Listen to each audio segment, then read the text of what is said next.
Okay, guys, we are live. So for those listening at home, welcome to the Dungeon Musings YouTube channel. My name is Kevin Madison, and I will be your friendly Dungeon Master today, this afternoon, this morning, this evening, wherever this finds you, whenever this finds you.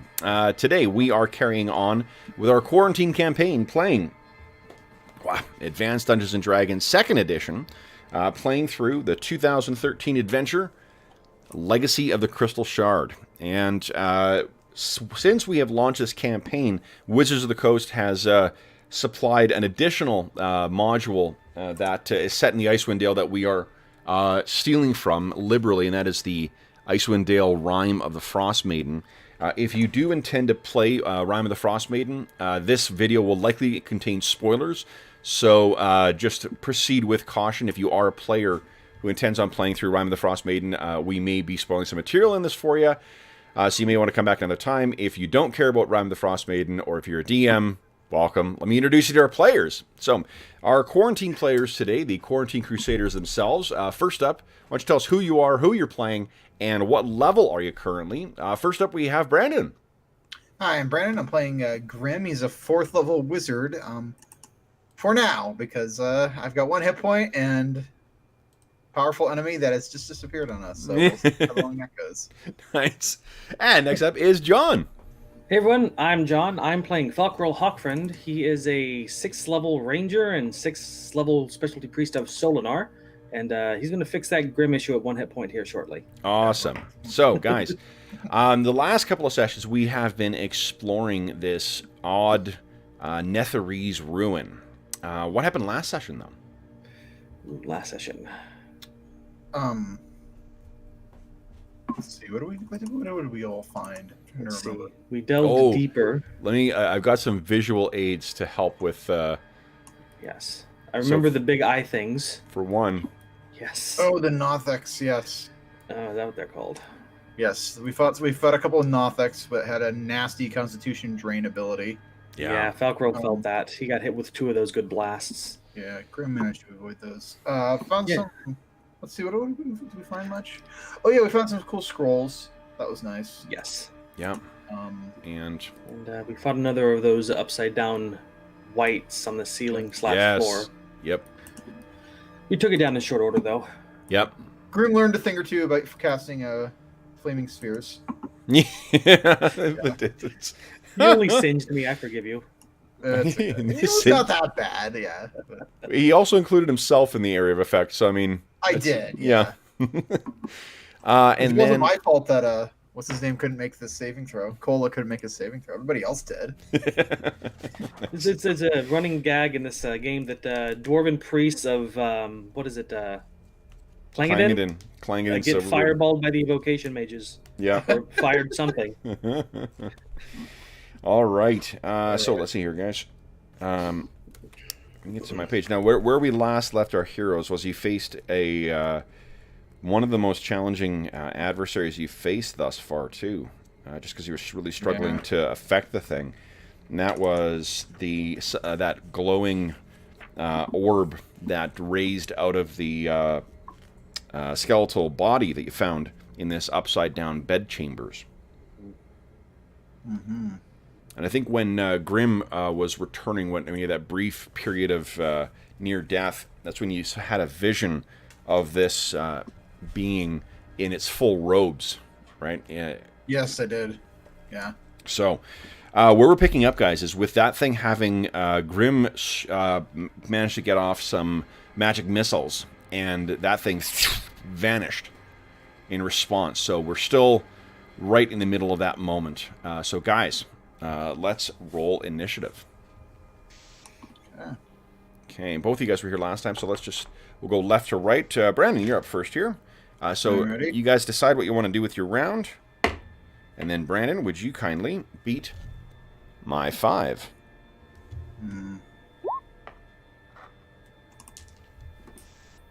See here. Nicely done. All right. Okay. So go ahead and put in the... whatever you're doing. Excellent. Okay, so first up is Grim on a 6. What are you doing, Grim? Okay. I'm gonna stand up. Well, can I? How does it move? Standing up is moving. Yep. Okay. And it's what's I forgot how moving and casting works. You can move half and then cast. You just can't move after you cast. Okay. All right, I will. So I can move half and then Yep. cast. Yep. Okay. All right, I will do that then. Okay. Yeah, you can move up to and if you're standing up, that's half of your movement. So I can move like 1 square then or 2. no squares. No squares. Okay, that's fine. Yeah. All right, I'm going to cast a flaming sphere at. Let's see if I can ping it. It's 2 squares to the left of where Grim is. Yeah, you should be able to just hold down left click. Oh yeah, that works better. Okay. Yeah. Okay, that works better. Yep, I'll do that. All right. So let me make a little thing for you. Okay. How much damage does Flaming Sphere do? Ooh, it's if it's on it, I believe it is. I just closed my thing. Let me get rid of it. I believe it's 2d4. 2d4. Okay. Yeah, it's 2d4 if it's on it, and then 1d4 if it's within 5 feet. If they, but that's they. I think they happen to. Watch this. Look at this. Oh, there we go. Yep, 2d4. Look at this immersive verisimilitude. My goodness. It's like I'm there. Nice. Wow. I gotta check one thing. All right.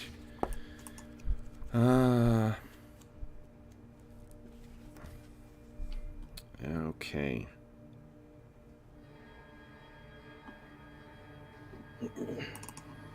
All right. So you create this burning sphere in the corner there. Doesn't seem to be any effect from anything in that region, though. Falcaro, what are you doing? I was calling on the name of Solinar, reaching over with a glowing hand and pumping some HP into our friend Grim here. Nice. Holy shit. Almost max. Yeah. There's a cure moderate for you there, Grim. Thank you. Outstanding. Okay. So, nothing else appears to happen in this empty chamber. That is maximum. Almost No, max. that's not. Yeah, 10 hit points back. That's not bad. 11. Yeah, that's pretty close. That was my old maximum. Yeah. All right, before you leveled up. All right, so then that is the end of round 1, guys. We're on to round 2. Okay. Brandon, you still beat me in the initiative, so Yeah, let me... you guys decide what you're going to do with your round, and then Brandon beat my 10. Okay. One moment. I just need to figure out what's going on here. Sure. What hides? Okay, I'm just going to assume it. Beat your 10. Let's do that. Okay. Oh, yeah. By far. Great. So, Grim, you're up first. You have to maintain concentration on that flaming sphere if you want to keep it. Yes. You can move half your movements. You can move up to 4 squares if you like. That's what I'll do. Let's go. Let's go. I'm gonna move back. Okay. Let's do this. And I'm gonna move the flaming sphere down a square. So it's catching along the wall, leaving a scorch mark on the inside of this. The books and whatnot affixed to the bookshelves are just going up in flames. Falcaro, what are you doing? Darn it. Well, I'm going to be swinging at the empty space where the thing was to see if I can scare it out if it's still there. Okay. And then seeing the flaming sphere move closer, I start backing up afterwards. So go make your attack roll. Okay. And was it undead? Kind of? Or would that not matter? It's not undead. Okay. At least not any you're aware of. Oof. Nope. That was a 3. Oh, and look at this. Okay, let me put the hangout in there. Okay. I think this is... No, that's Lex. Here he is. Boom. All right. then so nothing appears to happen. Falco, you swing wildly through the empty space there, but doesn't appear as if there is. Doesn't seem to connect with anything. So you stagger back, your enchanted sword up in a defensive pose. Let's see here. We get refresh on the old cameras here. Nope, this camera's off. Is Mo? Mo, you there? Done hangout yet. Ah, okay. So wait for him to get in hangouts, and we'll roll initiative for the next round. Let's see. Sorry, hi there. Hey, Mo, what's going on?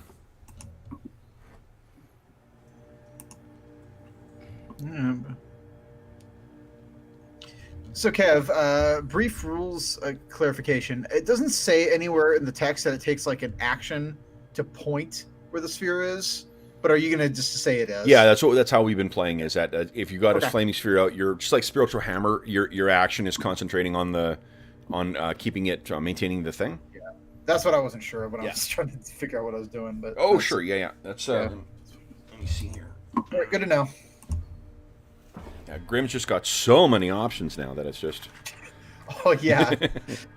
Wait, if it's not undead, maybe I can put it to sleep. Yeah. Let's save your spells. A creature called a sleeping orb. That'll work. Nice. Okay. There we go. Flaming sphere. I think Mo's having issues with his stuff. Yeah, I have to start and start up, and my PC takes a long time to start.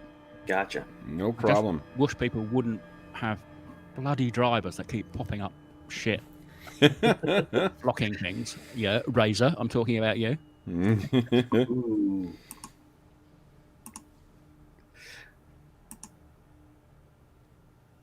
Yeah, it's the bane of my computer. I'm usually like, you wanna do a drive upstates? Do it at midnight when I'm not playing.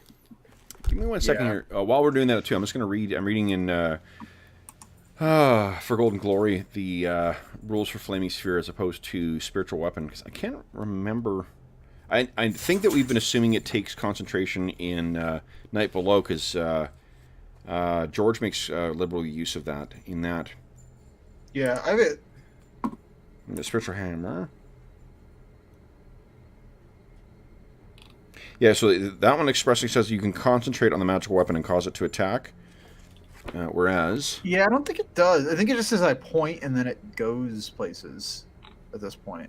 Mm-hmm. Yeah. Oh, no. It remains at rest unless you actively direct it. So if you're moving it, if it's just burning in a single location that does not require concentration, if you're redirecting it, that will take your action. Okay. Yeah. That's fair. Yeah. That way you can, if you just want to leave it, fire and forget, then it's fine. But if you are actively moving it, you don't need to concentrate to maintain it or to have it do damage where it is. So if I'm moving it and I get hit, is that going to trigger it loss? Okay. No. It won't make the thing. If someone readied an action to attack you, if you started doing anything magical and you were hit, it may not move, but it won't make the sphere go away. Yeah. Sure, the magic has already gone off and already manifested. It's only when, in a similar, you need to maintain concentration each round for spiritual weapons. So when people have taken damage, that makes that go away. Yeah. Yeah. Look at that, Mo. Yeah. Fantastic. I haven't got my camera flipped for some reason. Well, that's great. Oh, you know what? It's showed up. I think it showed up perfectly in Roll20. Yep. Yeah, so that's terrific. Well, that is great. Was it just like in holding, or did it just take that long to get there? Well, I'd have to look at the packaging to see when you sent it. Actually, it was sent in like July, I think. Like it's been a. Well, I did try and ring up the local post office sorting centre, and it was like, you are position 30 in the queue. So I will have to try again. Well, I haven't got anything else on at work. Well, that is fucking perfect timing, because I don't know if you saw I was, because I thought it had gone missing, I ordered your replacement. Oh, you haven't said. Oh, this must be the old one from July. Well, you know what? Andrew's copy is so beaten. Like the copy I sent him initially, I knew he was going to start an AD&D campaign. So one of the copies I ordered in was so beaten up that I was like, well, I'll replace it when we get down. So, like, I think yours, Mo, is a first printing from '89, like mine. Yeah, Nice. It looks like it's been pretty well used because you can tell it's yellowed, but it's still pretty. Yeah, that's just the nature. If it's a 30-year-old, mine are a little like that as well too. Yeah. So that's awesome. Yeah. And so again, a big thank you to viewers for helping us to do this for the players as well too. That's been a really Put up with the ads. Yeah, putting up with the ads, supporting on Patreon, greatly appreciated. That's helped us. We've got almost everyone. And Brandon, now that you're back, we're gonna need to track one down for you. All right, maybe. So then, no, maybe my old one went. That's your old one's gone. Yeah, I don't know. I lost a lot of my old second edition books. Well, it's like Hobbs. Like we got Hobbs one too because it had completely fallen apart. Yeah. He'd used the PHP so much that it was falling apart, so we needed to get a replacement for him too. But I've got my box sets, but even some of those are missing some books. But yeah, I don't know. Yeah. Well, in any event, I'm thrilled to hear that it got there. That is terrific. And again, for the viewers, thank you so much for helping us say thank you to our players with these lovely gifts. So, guys, Mo, the only thing you've missed is about one round of Grim casting a flaming sphere at nothing, and Falcarol swinging a sword at nothing. Pretty much. So, okay. I think we rolled. Yeah, we just rolled initiative. So I rolled a 10. You guys rolled a 3. That glowing thing that you were fighting before has still not reappeared, Mo. So go ahead and enter in whatever speed of whatever action you're taking there. Oh, hang on. Stop still. Oh, for God's sake. So what did we get? 3. 3 plus 5. Oh no, it's fast now. It's 4, I think, because you got it's a +2. It's a 3. Yeah. Hang on, 3 plus 3. Oh, that would be a 6, I think.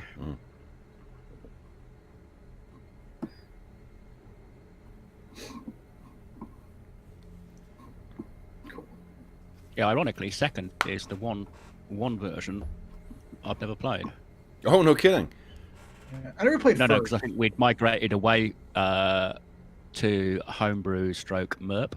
Yeah. Oh, hang on, my map's all over the shop this morning. Here, one sec here. I'll help you. I'll just let it calm down and close a few other things. Okay. All right. So then, first up we have Grim. What are you doing, Grim? I thought he was coming at the end of our.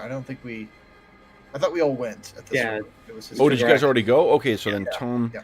Well, Tom can take his action, so. What are you doing, Tom?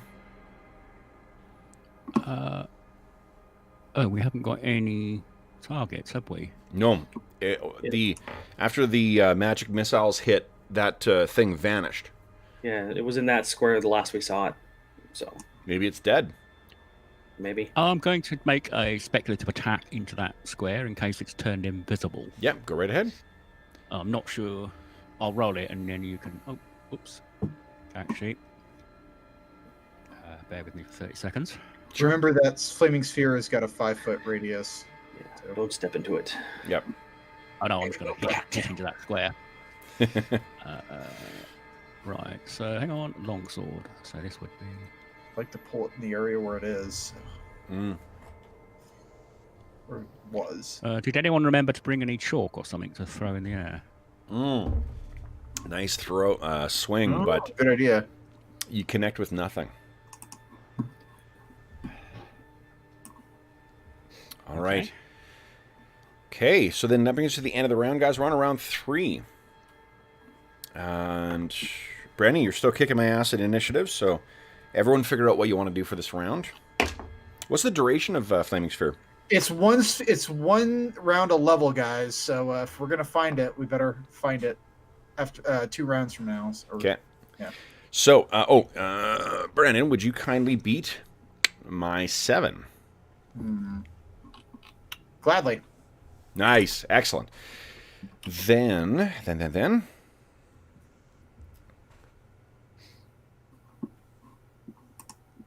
Okay, excellent. First up is Grim. Oh, Go sorry, back, five, Tom! actually. I'm gonna yell. Like it's. I'm just gonna stay. Whatever. I will. So we can because move you're not, 30 what you can choose, because you're not casting a spell, you can choose to delay if you like. Like if you want to act after everyone else, that is completely fine. Oh, okay. Yeah, I'll do that then. Yeah. Yeah, everybody else can go first. Okay. So then, Tom, you're up next. What are you doing?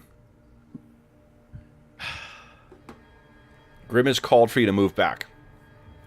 Okay, I will step back into there and try and, if I feel something invisible trying to get past me, I'm going to hit. That's going to be difficult terrain. Remember that is you're having to crawl over a 4-foot high, what was the gap between the top of the doorway and the ceiling. So, but that's fine. I mean, you got more than enough movement to do that. Yeah, I've got enough movement. So effectively, I'm going to, if it has gone invisible, I'm trying to block it from coming past me. Okay. And getting out.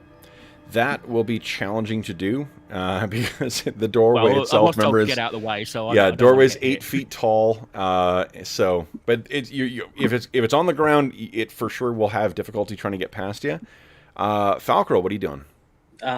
Sticking. He's still in his protective mode of Grim, but he's also moving back. And then his hands start to glow again, and he casts Cure Moderate Wounds on himself. Okay. Excellent. Whatever. You're a twitchy mage. I'm protecting you. And then Grim, what are you doing? I guess I'm moving it here. Okay. There it was. No, it was up here before, but that's okay. Well, no, I mean the thing was in that square. Nothing making saving throws even within 5 feet. Okay. Nothing. Damn it. All right. That'll be that, I guess. Okay. All right. Then that brings us to the end of round 3. Round 4, guys. Let's see here. We got. Oh. Making things a little more difficult. Would you beat my 4, please? Brandon. Nice. Tied. Okay.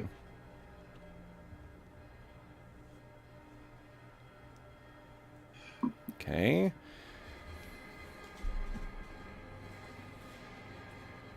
Mo, are you... Tom's going to try and is there a lot of frost and sort of on the ground? Could I pick some up and then throw it in the air to I don't think there'd be enough this far down into it. Yeah, it's going to be, there'll be rime frost, but not like snow. Yeah. There is rubble at the end there. If you made your way to the end, you may be able to grab enough rubble in that stairwell to be able to toss that in the air, if you like. So on the ground, is there enough hoarfrost to see footsteps and things, or is it? Yeah. Okay, I'm going to keep a close eye to see any footsteps that don't appear to have anyone connected with it, and again, I'm guarding the doorway. Okay. I mean, this thing, as a... And I'll call out, is it dead yet? Refresher, this is what it appeared to be. Darn it. Probably doesn't have footsteps. That's... Ah, true, yeah. We're fighting. Yeah, okay, well... Still not a bad plan. Other fights. I just wanted to be clear for where you may not be seeing anything. Okay, so Tom is keeping careful eye on the ground. Grim, what are you doing? I'm gonna hold my action until Falco moves out of the way. Okay, Falco, what are you doing? Fine, I'll move out of the way. The Falco will move behind. He reaches down to his belt, grabs a potion, and tosses it back. Okay. And then Grim, what are you doing? I'm gonna move here, and then I'm going to send this flaming sphere. Let's do here to here. Okay. And it begins burning its way through that table. One of the legs gives way and hits the ground. It's still burning away. All right, that's the last round. It worked too, so it's gone. Okay. Leaving you guys in silence. Reasonably sure it's gone now. Okay. I agree. So, we can drop out of initiative right now because it doesn't appear that anything is making its attacking. What are you guys doing? Climb back out into the room. Okay. Let's see if any bits Maybe of that search the place. Yeah. Okay. See if that skeleton's still intact after that flaming sphere went over it. The skeleton is completely charred, but it is still, the bones are for the most part still intact. What you find is behind the bed there is a chest. A fairly heavy one, but it is locked.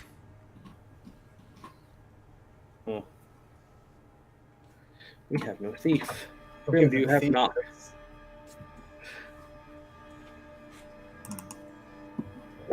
Anybody want to smash it with a heavy axe?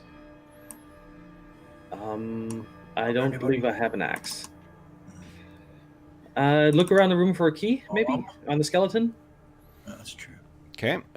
Whisper, whisper a prayer to Solinar, asking forgiveness for disturbing the remains.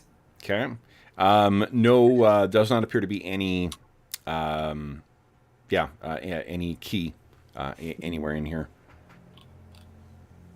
Interesting. Mm-hmm. Well, how sturdy does it look? It looks quite nice. It's got a lot of, even with its age, the chest seems to be in quite good condition. It's mostly metal with some accents of wood. The design is, Grim can tell you, it is definitely Netherese in construction. But more than that, not sure. I think Grim can take a look, see if it's 25. It's about 25 pounds, and it's got incredible. Like the craftsmanship in here is remarkable. You may think that the certainly watertight, possibly even airtight seals on this. I'll do my cantrip detect magic. Let me pull that up though, before I do that. Anybody else want to keep poking around while I find the? Oh, here we go. I don't think any of the papers are recoverable after that flaming sphere. Yeah. Damn it. Where's my proficiency? Should be near the bottom. Proficiency's near the bottom? Yeah. Yeah. Yep. After all your stats and stuff like that. All right, so I'm going to cast my cantrip detect magic on the... Go ahead. Make your... Yeah. There definitely is an enchantment on here. Okay. Maybe we should avoid it then. If it was a trap, it would not show up. Magical traps. Yeah, I don't allow that bullshit of when you've got an actual spell that's detect traps. Why the fuck would detect magic show that? Yeah, because it's a non-magical trap. Nope. Well, I mean, anybody's going to put a magical trap on a chest is going to make it look like there's no magic on the trap. Yeah, it's one of my favorite things. Starfinder does that. It makes the express change to detect magic to say that magical traps are assumed to include enchantments that conceal that they're magical to get around that cheap-ass bullshit of just cantripping left, right, and center to try and find magical traps. So you, so this, what this tells you is that there is some kind of enchantment. It wouldn't be a trap.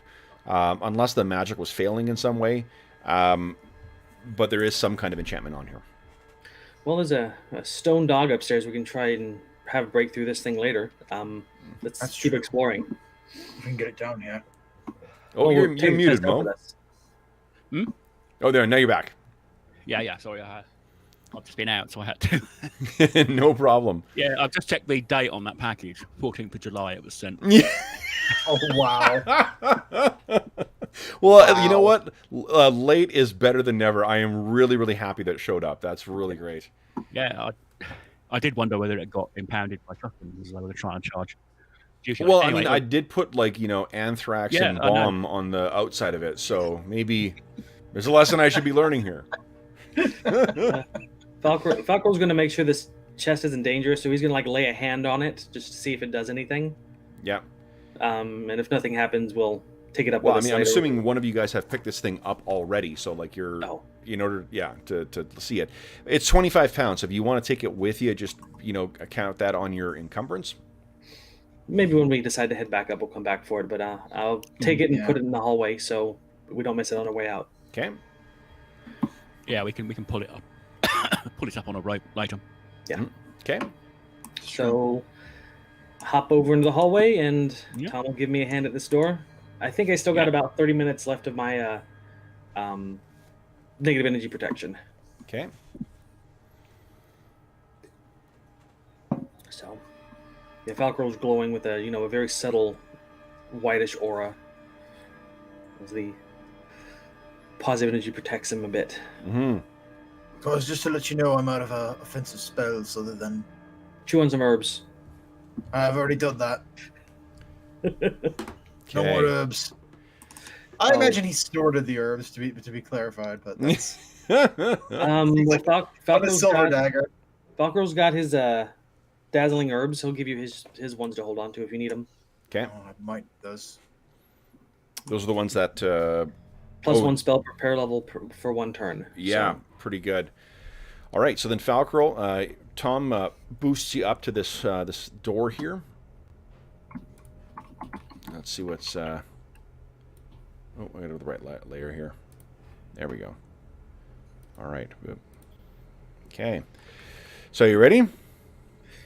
As I'll ever be. 1, 2, 3. Lightning bolt to the face. So, what you see in here, guys, peek my head in, is the walls of this chamber are inscribed with interconnected runes and marred with cracks.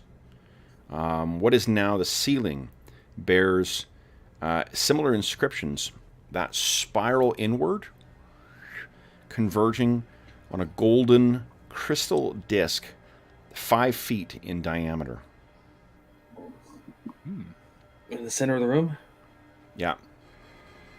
And Grim, if you poke your head in there and you look at this, this is what you've ultimately been looking for. I found it. This should be... This is a teleport platform. Oh. That looks dangerous. So if you were looking for, say, a fallen Netherese city, this would be a way of accessing that. Everybody in here! Do you want me to go in the room with the magical runes all over the walls? Hell yes, get in here! I wait to see what happens when he goes in there. Okay, he gets in there. Nothing appears to happen. Protective instincts activated. Everybody's... It's a teleportation circle. Wait. Where are we teleporting? So, the ceiling is up there. Well, the thing is, Grim, you would also know that there needs to be an activation in order to get this, to make this work. You can't just step on it and then it goes. Otherwise, that would be incredibly unsafe. And speaking of unsafe, it's unclear. The cracks in the runes in the wall, that may have affected this as well too. But you will need someone must know the activation mechanism. Bless you. Falcon's looking around. He's like, I didn't see another way down when we came down here. So these things must be coming through this portal thing. Well, there's another room next door we haven't been in yet. So I wonder the one we if came we down ought to check that before we start fiddling with the magical stuff. We came down that room. Yeah, the one... Yeah. Oh, the one... Oh, yeah, we did, didn't we? Sorry, yes. Yeah, that was where those Nothics were. So they were guarding the circle, is what I'm guessing. Well, unless there's some secret doors or secret hidden passageways. Might have a password or something. Plus, you do need to stand might be on in the chest as well. somewhere. The chest. Yeah, that's true. Falco's not going to stand on the circle. Nah. Well, yeah, I mean, again, it's 20 feet in the air. Oh, yeah, it's upside down. Yeah, it's upside down. Like, this isn't on the ceiling. This is, for where you guys, what is now your ceiling, it's 20 feet in the air, and you would need to stand on it, and you need to know the command word for getting it to activate. But this is where your the Netherese sextant drew you, Grim. This is what you've been looking for. Amazing. He's just kind of sitting off for a second, but Mm. maybe we could find that ghost thing and get him to squeal. He was a wizard. You squealed pretty good when that electricity hit you. Yeah, that's true. Give it in perspective, Grim. So what are you guys thinking? Well, let's go look at the other rooms for now. We can't do much here. So mechanically, how you guys can proceed? If you can't find anything for it, what you could do is because AD&D makes a distinction between player characters who are going out and are kind of more action oriented, and those who are more studious. And sages. Sages are a huge resource in AD&D for getting information, but you need to bring stuff to them. So, it's another one of those little ways that it sort of concedes to a more realistic thing. If you are an adventurer, you are not spending time, hitting libraries, reading ancient tomes and shit like that. You are not doing the work that's required to become a master of history, So what you could do, if you can think of ways that, say, modern, or that even Victorian archaeologists may do, I don't think it would be unreasonable to think that Grim may have rubbing paper or something like that to be able to get the runes on the walls, or if you've got some magical way of reproducing them that you could then bring back to a sage and maybe they could help you understand. Or maybe someone else knows it, or maybe there's another rune that has it, or maybe it's in that chest that you guys have yet to open. Yeah. Who knows? Or it could be broken. This could all be for naught. So we haven't found any keys or anything. So the chest's locked, presumably, when we've tried to open it. Yeah, the only key we found was for the one upstairs that was bolted to the ceiling. Have we tried that one in this one? No, I haven't tried that yet, but I will. Okay, I'll stand back. Got a key? Yeah, it was for one of the chests way at the very top that we came in through. It was something that Grim had missed when he had first looked. Was searching around on the first floor.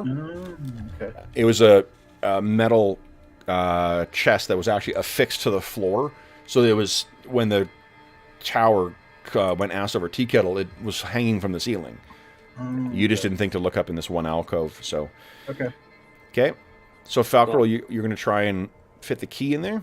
Yeah, I'll bring the chest in this room and try and open it. Okay. The key does not fit. Okay. Well, we've got several options. We could try and break it open. Might activate an enchantment on it. I'm not sure. Or we could try to bring it all the way up and have our friendly polar bear smash it. He's stronger than us, but that might destroy what's inside of it. Well, there's also the wolf too. We could choose that. That might actually be the better way.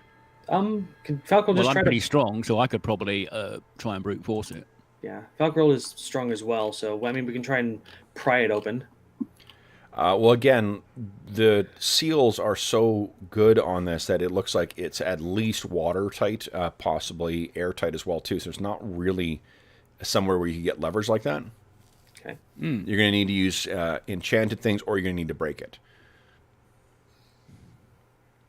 I pick it up and give it a little shake to see if there's anything loose inside of it. Can't hear anything inside. It feels like there's something moving inside. It's just where it turns, the mimic turns into the big... Don't do that. Don't. I'm having flashbacks to the... to the AP we were doing.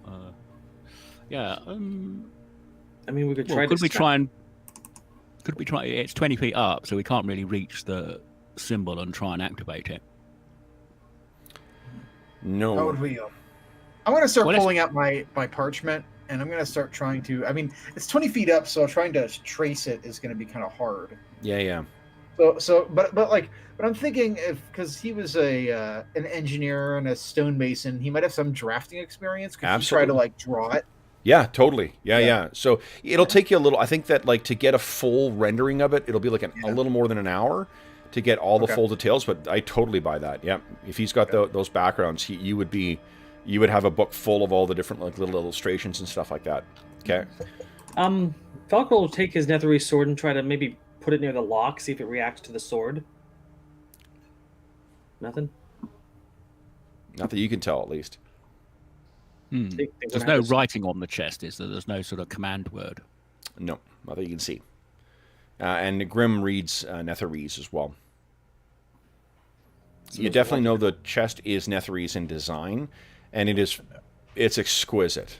Like, this would be the finest craftsman in Waterdeep, or Gond even. Not Gond. What's the place called? Luskan? No. What's the name? No, the place with the where the Wonder Workers work out of. Rua? Halrua's the Magocracy. Is where the firearms are. I don't know. Oh, that gnome. Isn't that where the gnomes are from? Like the... No, there's in second edition when they first introduced firearms to the thing. There's a city, Lantern, or hold on, I'm just gonna look up Gond because I think it's the information. Let's see here, Lanton.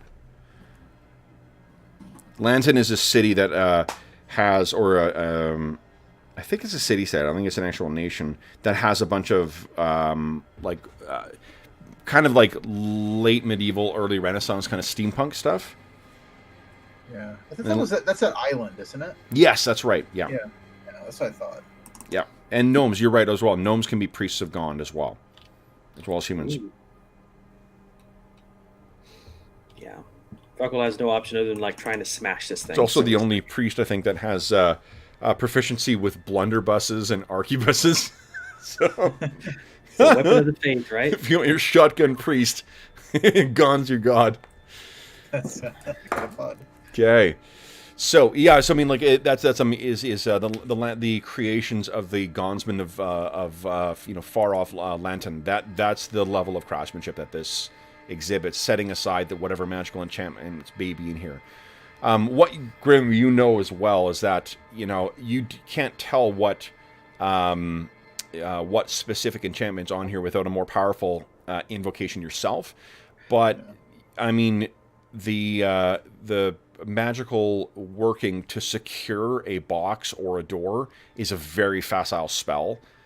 So, setting aside whatever other locks and what mechanical things that may be in here, if this enchantment is a what do you call it? A hold equivalent of like a hold portal type thing.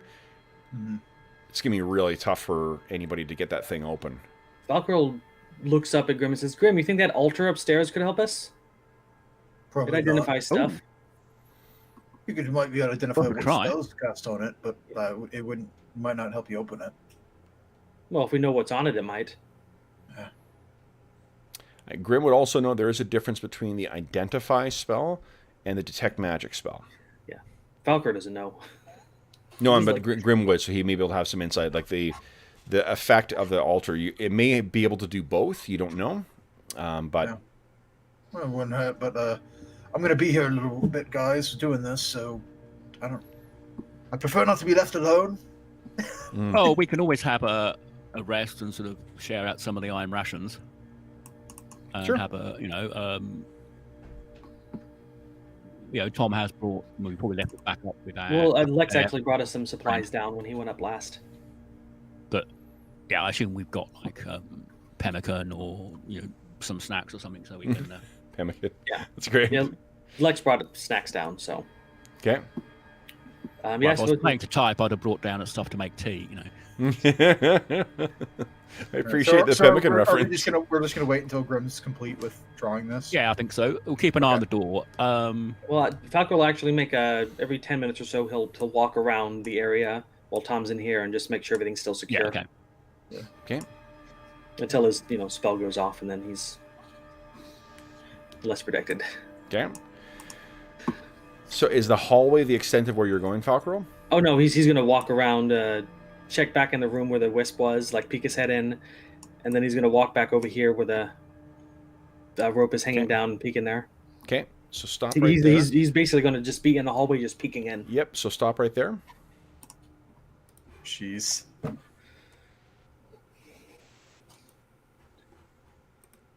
Give me a D10 roll, will you? Lovely. Ooh, surprised. Oh, the fucking wisp. It's the wisp. You're lucky here. I just rolled a nat 1. So you're looking in there, and then without sound, you just suddenly see there's a little bit of light behind you. You turn and duck forward, and another arc of electricity moves right past you and explodes at the end of the hall. This is round 1. John, you're the one being attacked, so let's start with you rolling initiative. Oh, lovely. Okay. So, and you guys would have heard the discharge as well, too, so you're aware of what's going on. I rolled quick. I got a 7. I got a 2. Okay, so let's see here. That one will hit. All right. I hate getting hit by this thing. Yeah, it ain't nice. 11 points of damage. All right. So everyone entering, you roll a 7. What are you doing this round, Falcro? I'm going to be attacking that thing on a...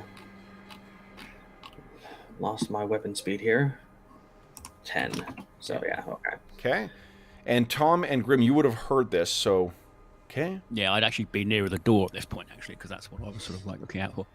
So we just hear a zap and... Yeah, you heard the zap, and Falcro crying, probably. Yeah, you'll hear this.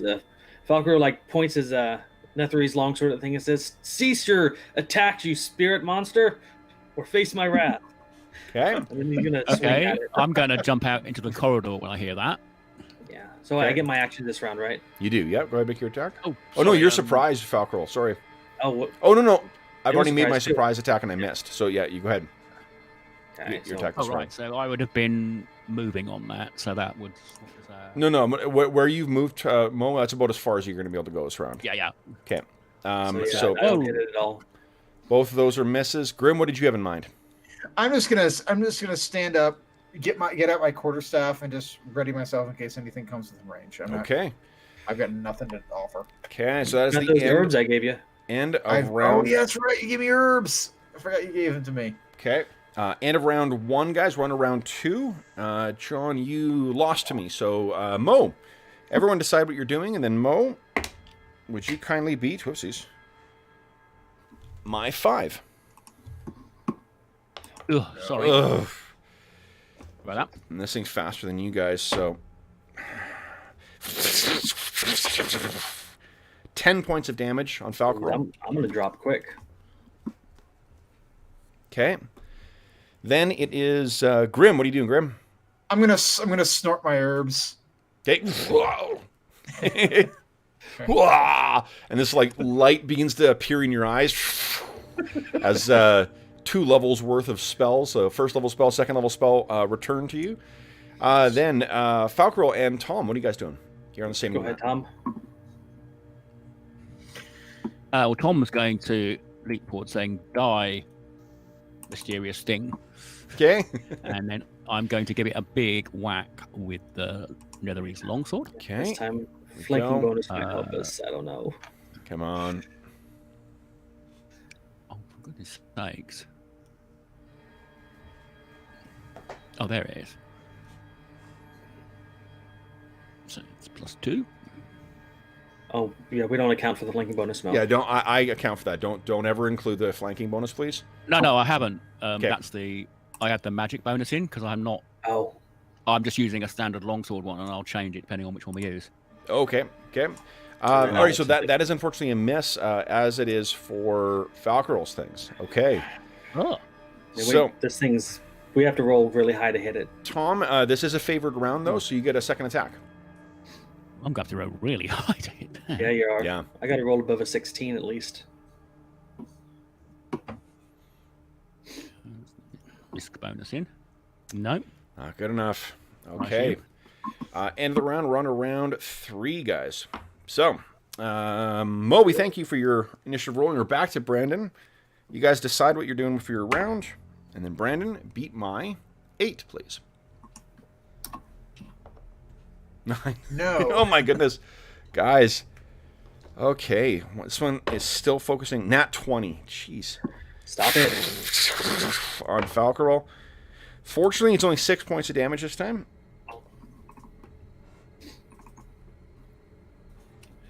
And Yikes. speed of 3, I believe. Yes. 12. Okay. And then, so first up is Grim. What are you doing? I'm gonna get back into this room, and I think that's probably gonna take all of my movement Okay. to climb up there and everything. Oh, right? yeah. No, that you can get there with half movement because it's just difficult terrain moving from one to the other. So that's less than 4 squares in total. Oh. Right? Because it's 1 Okay, to get I thought over. I was gonna. Okay, so I can take half movement and cast a spell then. I didn't know that. So not really, and the reason is because you have to declare, because of the way declaring actions work. You have to start like at the beginning of the round is when you have to start casting. You can't ready spells. Spells need to be able to be completed within the full thing, right? And you wouldn't have had a target unless you're casting something that doesn't specifically target the thing. Yeah, good point about that. Not seeing it. Yep, that's fine. Okay. So yeah, your character. But of course your character would know that, so you haven't wasted any spells or anything like that. Yeah. Is there something else he would have done then? No, not really. Not really. Okay. Okay. So then he comes running out, and you can see this thing. It's like the Emperor and Luke at the end of Jedi, where he's just smoke is coming off of Falcarel from where these lightning tendrils are playing off of him. Tom and Falcarel, what are you guys doing? Swinging like maniacs. Okay. Go, guys. That's never going to hit it.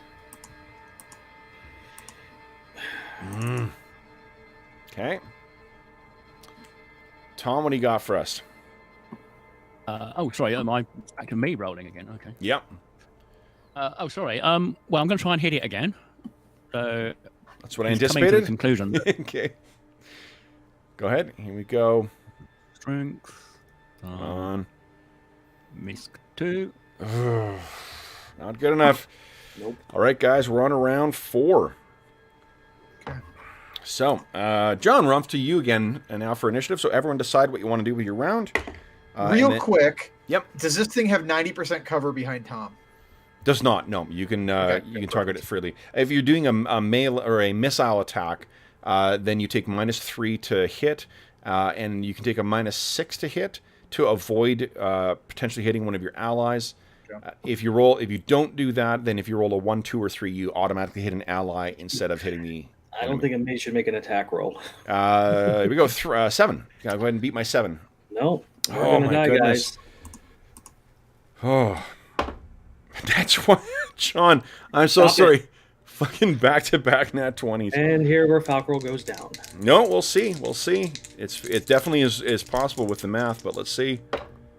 It is 12. I'm at 0. Oh. It's been nice knowing you guys. God, that's not This good. thing turns its head towards Tom. All right. Then, Grim, what do you got? 2 magic missiles. Bang, bang. Right at this thing. Excellent. Go ahead and roll damage for those. Okay. Automatic hits. Yep.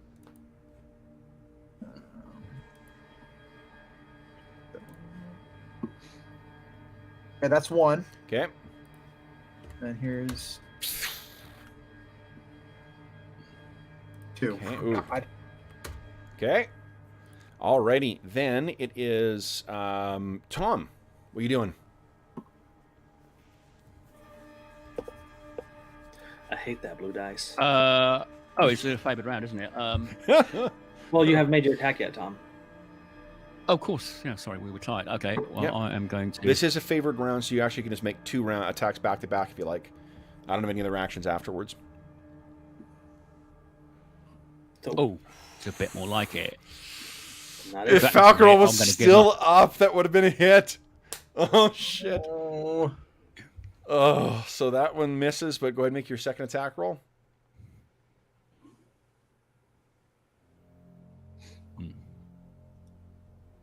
Here we go.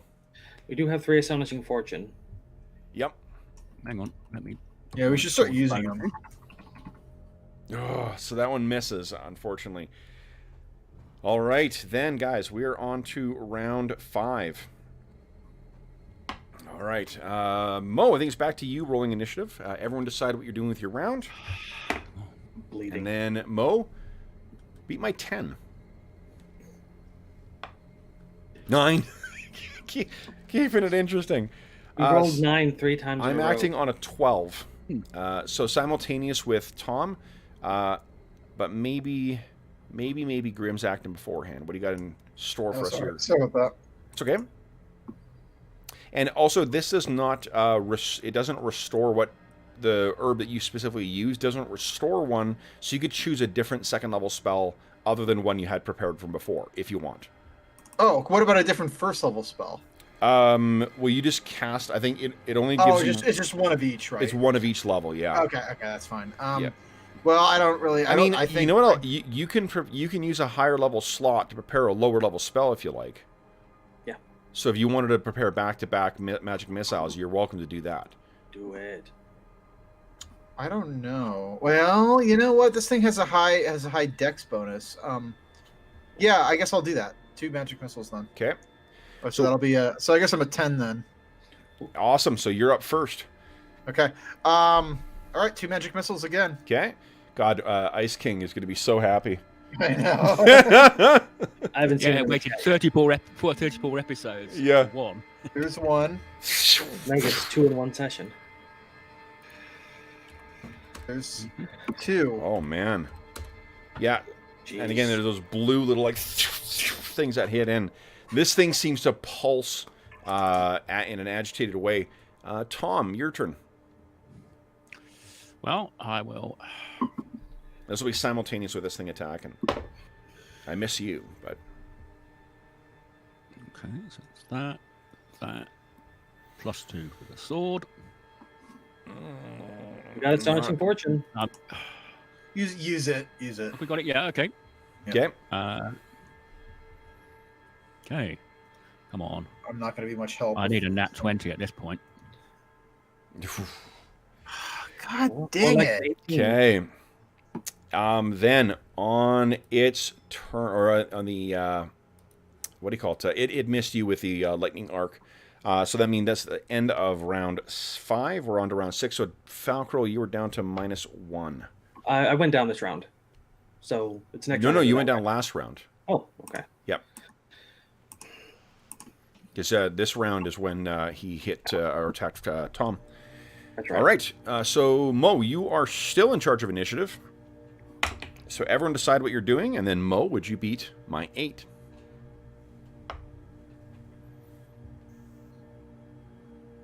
There we go. 3, much better. So I'm not until a 10.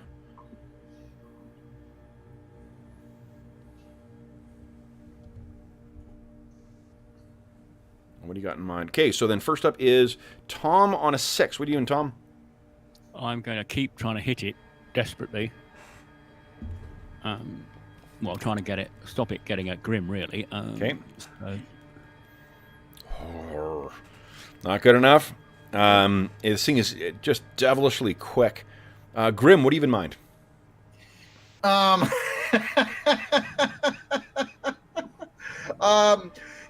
He starts reaching for his sling and then thinks better of it. Has me changing my mind. I'm going to. I'm just trying to think. I can't get around him though. That's the problem. You don't want to either. No, I don't. So I'm gonna back up into this corner, and that'll be it. Okay. I don't have anything I can do. So then this thing, the lightning or electricity pulses through this thing. It hits Tom. Tom, you take 6 points of electricity damage. So no DR applies here. Okay. Oh, no DR, right? And then you have your second armor. Yeah. Let me just. Well, and DR doesn't protect against spell attacks, so you take 6, and then you have your second attack, Tom. So go ahead and make your second attack. We needed the opposite of that. Yeah, you're in the wrong end of the spectrum. All right, then Falcrol, you're down to -2. All right, end of the round. We're on to round 7. -2. Okay. And Mo, you're still beating me. So Mo, would you kindly, everyone decide what you're doing with your round? Beat my 4. Oh. Whoop, D0. D0. Certainly one way to get around the thing. Let's try that again. Sorry. That's okay. I can't. There we are. 5. Shit. So it attacks you first. That is a miss. It's arcing off of the side and the walls. Grim, you're up first on a 5. What are you doing? Basically nothing at this point. I think I'm just gonna stay here. I can't do anything. Okay. Tom, what are you doing? I'm going to try and hit it. Can you fight defensively in this? Because I'm hoping that Grim can do something. I can't. Oh. Yeah, I mean, you can figure that your characters are sort of like, do something, use magic! And he's saying, I can't! And moving into the corner. I can't remember. Okay, he will give a quick praise to the gods of Waterdeep, including some of the slightly dodgier ones. Okay. Right. Oh, that's a miss. All right, so that brings us to the end of the round again. We're on, so, shit, Falco down to -3. Yeah. Next round. Let's see here. Mo, you lost, so it's off to Brandon. Brandon, everyone decide what you're doing, and then Brandon, would you kindly beat my 8? Nice. Finally. I'm on a 10. Just waiting for a nat 20. That's what we can do.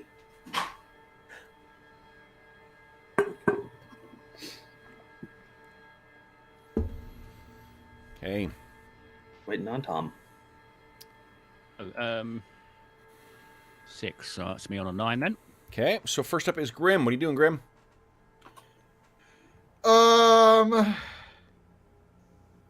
Nothing.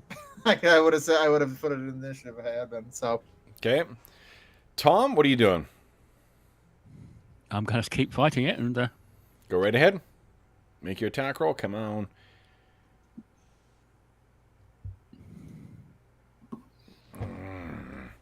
This thing pulses out again. Ooh, that's a hit. You take 6 points of electricity damage again. And then Grim, I can't do this all day. No. Favored round, so you go ahead and make your second attack. Another one. I thought Yep. that was last time. Nope.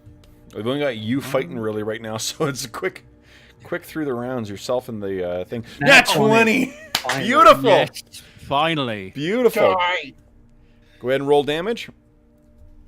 Tom hits like a Mack truck, so. Yep. Boom. Yeah. And with that, now this time it doesn't disappear. It dissipates. It acts as if it whatever was holding it together lets it all go loose. And you guys can see that Falcarel is still out bleeding on the ground. Falcarel, you're down to a -5 now. I just took myself to a 4, so. Okay. Well, that's fortunate. Then it is next round, guys. What are you planning on doing? You can see Falcarel is moaning on the ground. His scorch marks all over his cloak and armor. I'll run to him and hang on. Let me check my inventory. I think I've I've got got a potion. I can give him a sip. Yeah, I've got a plethora of potions on my bandolier, so. Yeah. Okay. Well, if you've got one, you can grab it. Hand it to me. I'll just. I can't. Oh, he hedge can't. anything. He's unconscious. Oh right. Oh, you've got it on your. Yeah, I got a bandolier that I have. Well, I've got a potion of healing on me, so I will give you a sip to bring you round. Okay. While he's Falcarel, what's your damaged. con? Well, it was 15. It's 14. Oh, no, it's 11 now because of all that conjuring. Okay. So you're at -4. Okay, let's see here. 5 minus. Okay. Okay. You don't have the healing proficiency, Tom? Oh. Okay. So then it is 1d20 plus 1. And then a d6 roll, please. Ooh, 17, not bad. So you're at 1 hit point. I got a 1, so Oh. that's not good. You suffer gruesome scarring. I already got those. This is a new gruesome scarring then. Or you can spend a point of astonishing fortune, and it bumps up your wounds, heal stiff and scarred, giving you +1 to all initiative. So I act slower. Yeah. I'll just take the gruesome scarring and not the slower acting. So you're like, the thing is that with additional gruesome scarring, like, you are fucking hideous then. I'm already. Okay. This is like half melted face, kind of like sci-fi radiation damage. Well, I was getting hit by electricity, like half melting my eyes. Yeah. So I'll take that. Actually, no. The first Star Trek captain. Exactly. From now on, you can only calculate, communicating. Boop. No, I'm taking the better stuff. I actually watched the original pilot the other day. Yeah. It's amazing how different it is to the actual series. Sorry, we're getting off track. Yeah. No, it is. I'm spinning Spot this laughing. Yeah. Yeah. Okay. I'm gonna increase all my weapon speeds by 1. Okay. So yeah, you're gonna be stiff as a result of this. Although I kind of loved the idea of drawing the illustration of the disfigured elf. No. No. All right. So with that gone, what do you guys intend to do? Grim still needs a little bit of time to finish his illustrations, but I'm pretty much. I've only got 1 healing spell left, and then I'm tapped out. Okay. But we need to get out of here. The Valkrog's not going down any teleportating thing, even if it works. But we all came down this far. You didn't get hit by a bolt of lightning several dozen times. I got hit once. Technically, he did. Yeah. Once. I've been hit like 7 times. Okay.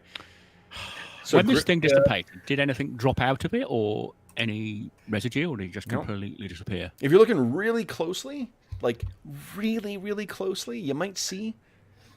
Is that some XP that dropped out of it? I mean, there's that, but apart from that, not really anything else. Yeah. Valkrog's tapped out. Okay. He's got a Shillelagh spell left, and a light and low. He's got prayer, but that won't help much. Yeah, so Valkrog says, finish your runes, we need to get out of here. Okay. So you finish up making your markings and whatnot. What are the rest of you guys doing during this period? I'm nursing myself. Okay. Valkrog's a little miffed. At who? At himself. Okay. At this damn tower. Okay. So, Grim, you get, I think, as accurate as you can make illustration of the specific runes around the thing. If you want to make any other markings or try and record anything else, you're free to do that. No, I mean, this is probably good enough. Okay, so you've got that. Then, what are you guys doing next? Valkrog's getting out of here. Okay. So, where are you? You're all just going to start climbing up to get to the the next floor up? Yeah, we'll tie the chest to the bottom of the rope, scurry up, and when the last person comes up, pull the chest up. Oh, hold on. You actually need to make climbing checks here, guys, because this... you still have always a 1% chance of taking a tumble. So, anyone have the mountaineering proficiency? I think a lot of us picked that up. I do. Or climbing? I did. Yes. Yep. Okay. So then you guys are starting at 50% base. Grim, you're at 40% base. You guys have a rope and a wall. And the spiky shoes. Yep. To ignore the thing. So yeah, basically, I need each of you guys to give me a percentile roll. Just don't roll 100. Grim slips a little bit, making his way up, but does not fall. Holy shit. And Tom's a little close with it too, but you guys safely make it up to the floor with your stone wolf, and you're able to bring that box up with you as well. Okay. Do we want to get it identified on the altar first before we leave? We can give it a try. Okay. Yeah. So it takes you a little bit of time because, I mean, the way that you're working it, you have to have be holding it on the altar and then reaching around. And this thing's 25 feet, so, like, imagine trying to suspend a 25-foot weight on the end of your outstretched arm. What's Grim's strength? 15, actually. Oh, yeah, then that'll be sufficient for... Yeah. So you do that, it doesn't have any effect. Okay. Well, it's worth a shot. Yo, absolutely. It's good upper body exercises. Yeah, exactly. So unfortunately, that does not work, but there clearly is some kind of enchantment on here. All right. How are you planning on getting this stone wolf up? Let's see. Well, I'm going to tie a rope to the rope that we just recovered from coming up around me and then the chest at the bottom so that I can haul that up after I'm up, and then we can tie a rope to the dog, and then 2 people scurry up. Yeah, and it could be me and Tom. Could be really heavy, guys. Could you make a harness and sort of like, so loop it so it's supported? Anyone have around its chest and lower limbs, and just pull it up? You said something before that this would be a problem, if I recall, Kev. I did, yeah. I'm curious if anyone's got any rope use proficiency. No. I've got set snare, but I don't think that'll help. No. Okay. Those with knots. I forget what you said about this. So I think what I'm going to say is that there's still a chance that it may go loose then. If you guys had someone who had a proficiency with it, and there's no chance of this thing falling. But yeah, like you guys will be able to work out some way of trying to drag this thing up. Yeah. So first, let's get percentile rolls for all of you guys to make your way up.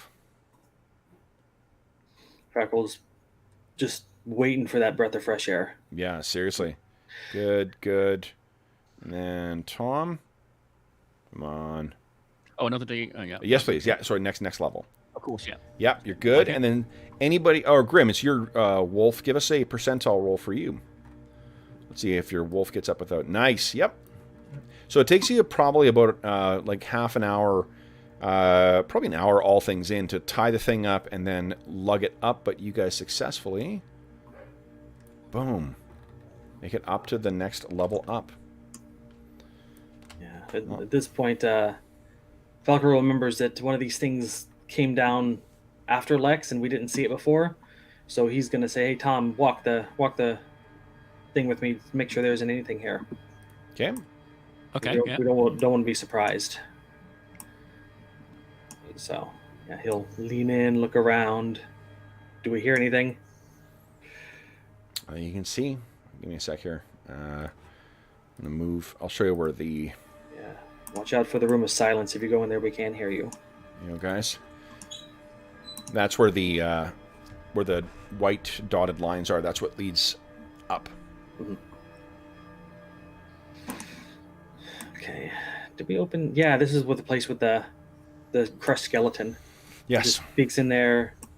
If everything's okay, it was like, looks clear. Let's Falcor will take the first trip up. Okay.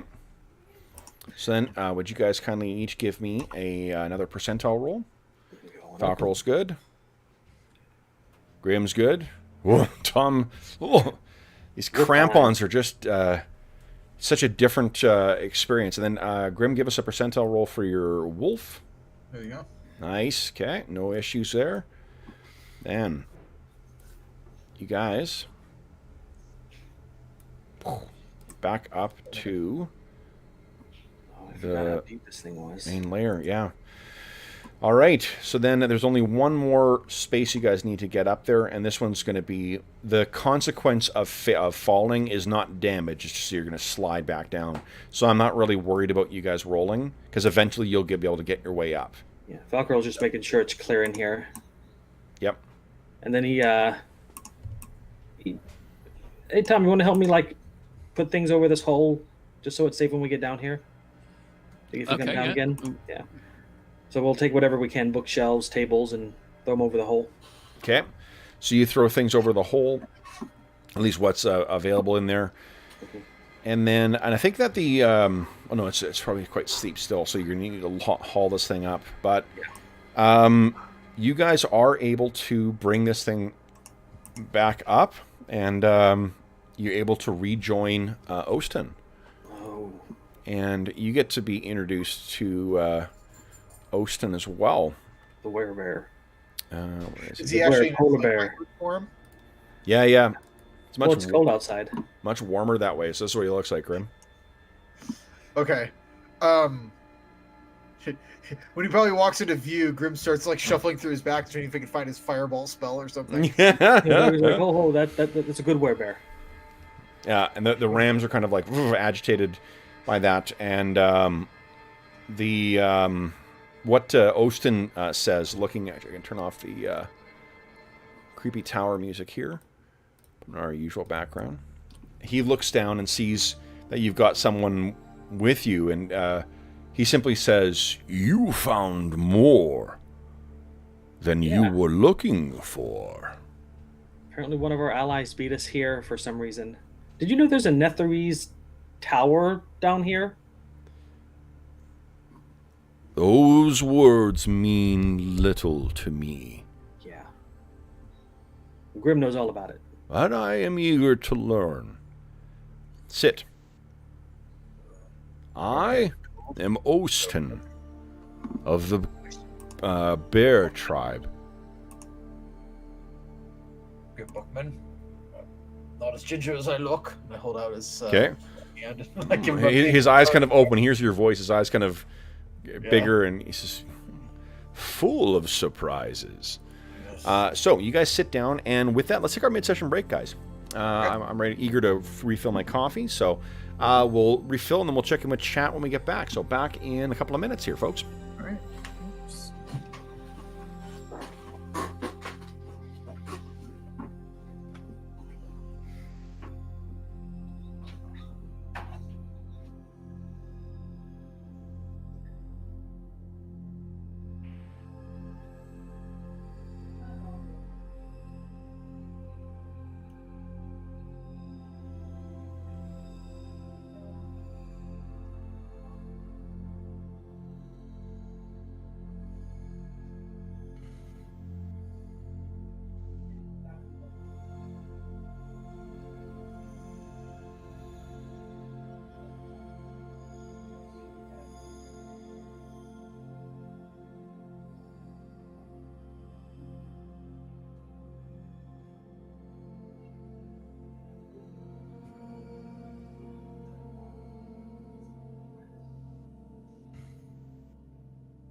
Came in clutch with those magic missiles. Oh, you're muted. Yeah, no kidding. I was actually thinking about casting Fireball. You have a scroll of Fireball, right? I do, yeah. And that it would have been a potential for mishap since you aren't 5th level yet. Yeah, I know. But like honestly, if Tom had gone down, there wouldn't have been any other option, frankly. Oddly enough, Falcor would have survived that. I don't know either. Well, Falcor would have. His Fireball, he's immune to Fireball with that sword. Oh, okay. Yeah. Well, I might have done it anyway. I also realized I had a detect invisibility spell, which scroll that I probably should have used when he disappeared the first time. Yeah. But I don't know if they give. Yeah, that would have been. I get the impression he like teleported rather than just went invisible though. If it is what I think it is, and this is out of character knowledge, it was a modified Will-O-Wisp. So do they? They don't teleport; they go invisible naturally. Shit! All right, well, I should have done that then. You'd have been the only one that could see it. Yeah, that's true. Although I think didn't we get like a glitter dust or something? Oh, yeah, I don't have that. Like, I might have to prepare that because I get access to some animal domains from my god, so I can. I don't know. Gotcha. This is a learning opportunity for Falcor. He's like, I can't take everything with a bow and swords, and he's mostly a utility caster. He doesn't do attack spells. Yeah. Okay, so you use those dazzling herbs. I can mark them off my list. Oh, we don't have any more of those. Let's see what we got here. I've still got one arcane herb, or whatever the double duration of spells cast, and then a potion of mana. I've got one of those. I think I've got those too. The potion of mana. I forgot what the potion of mana did for a second. It restores one spell up to level 3 after you cast it. Oh, I could have used that. Shoot. Oh, well, I would like save those for big fights. Yeah, I mean that would have been a big fight if Tom had gone down though. So. Yeah, you're like, oh yeah, look, magic missile. Yeah. Probably should have done that anyway. Oh well. Because there was no counting that we would have gotten that natural 20. That was a well, mathematically speaking, it would have come up eventually. Eventually. 5% chance, and honestly, Tom just needed a 18 or higher to hit it. Oh, is that? It was 18. Is what we said. Yeah. Its AC was -7. Oh, jeez. Well, maybe might have been a -8. So there's a 10 to 15% chance you could hit it every round. And for me, I had to roll a 16 or higher. Jeez. And I didn't.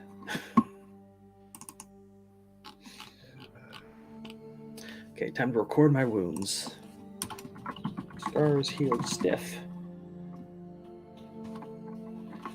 Initiative. Slower by 1. Or the modified weapon speeds. Okay. Stuff is there. 3. 4. 4. 3 and 2.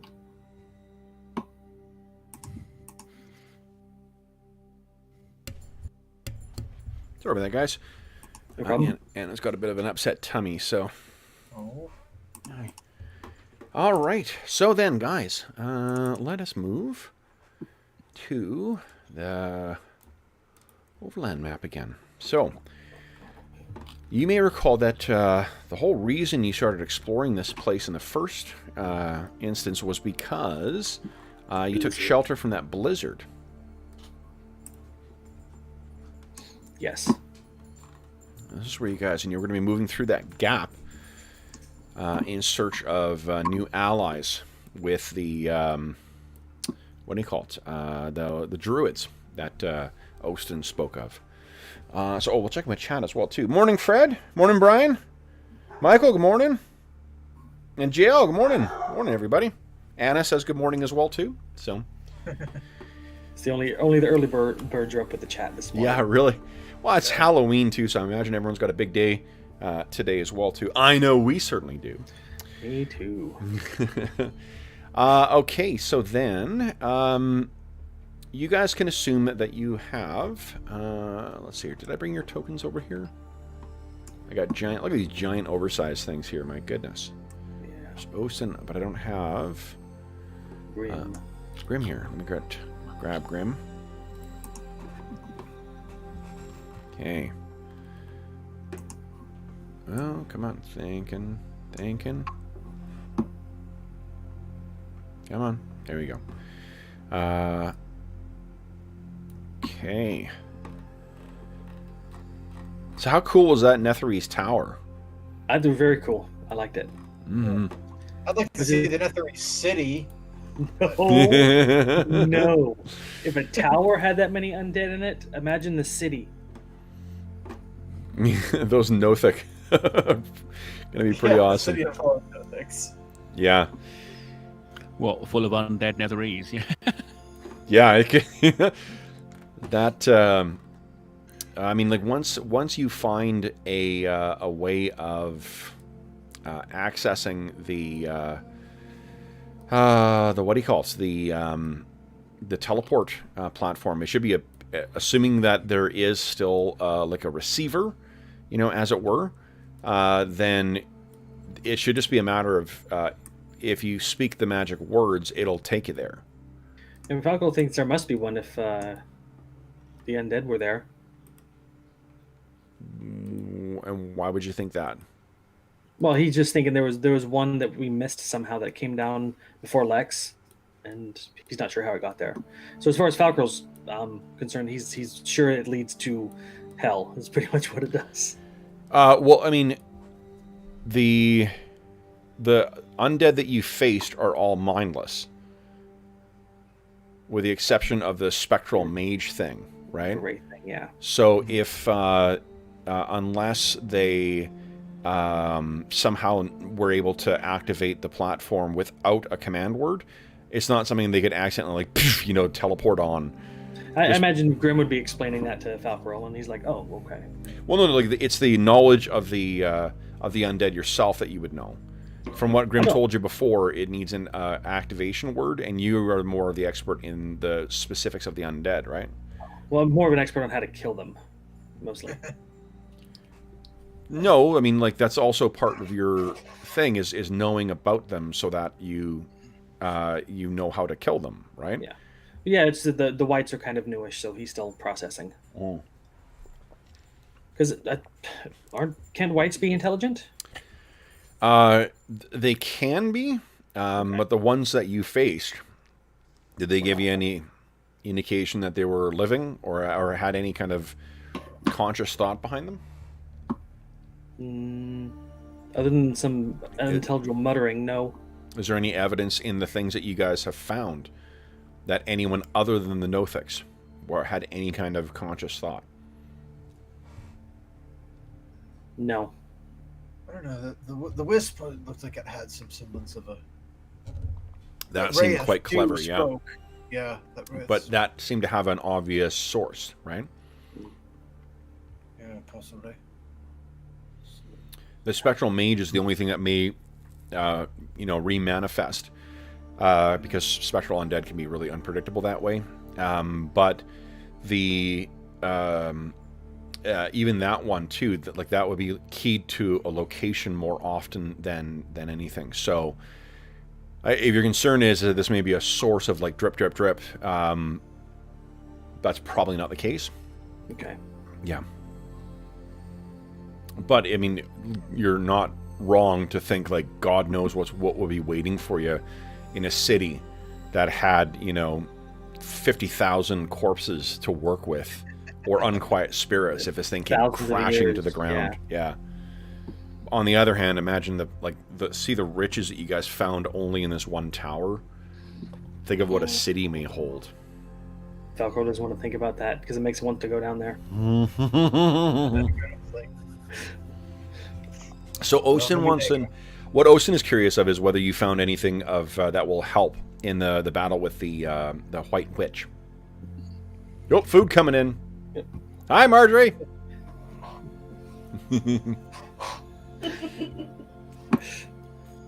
Yes, you brought me breakfast. Nice, very nice.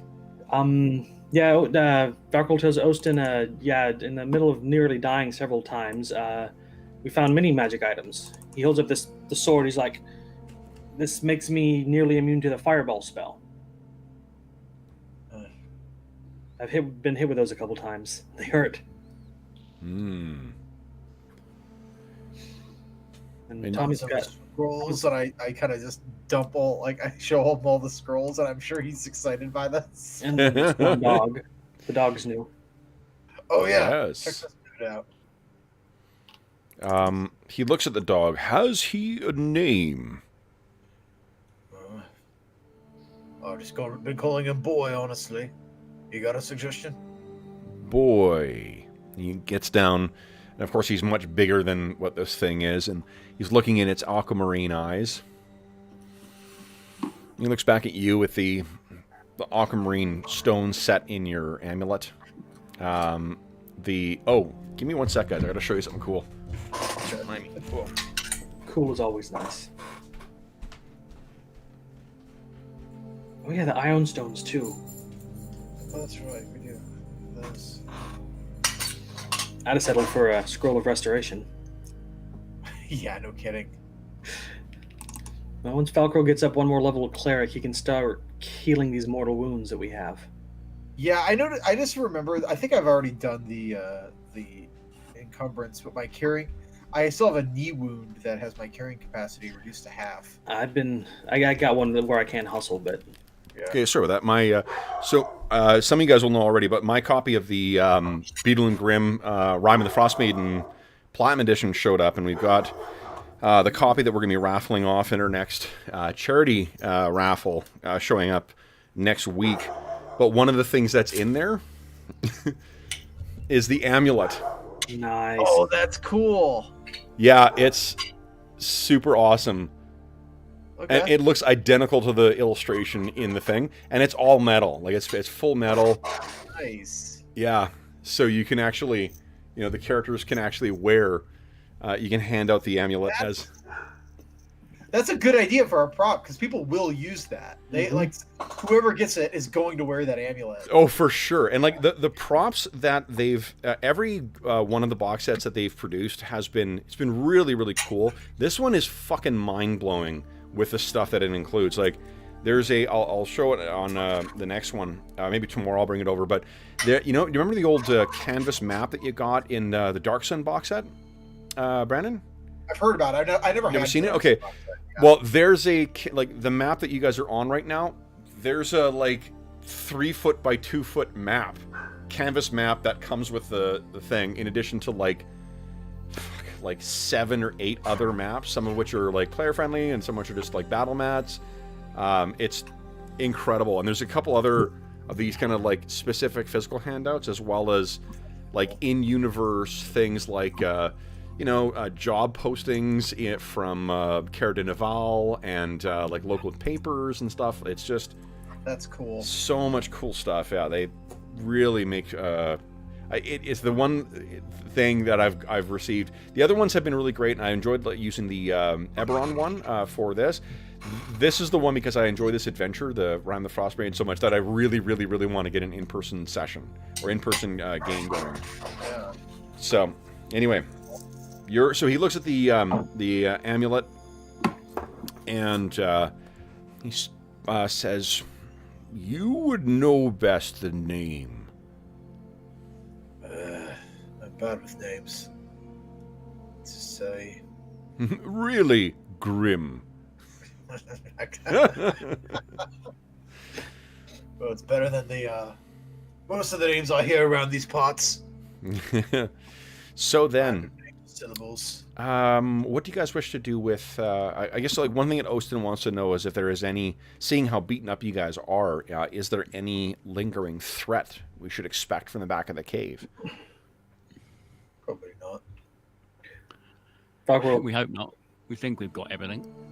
Yeah, Falcro nods, but still would rather cover up the hole. Be safe than sorry. Also, we can stop other people from looting it. Well. That too. Grimm has the sextant that would be able to bring you back to this location again. All right, let's cover the hole. Now, how would you go about doing that? You would have to collapse if you're meaning you're going to collapse it in. That may make it challenging to go back in.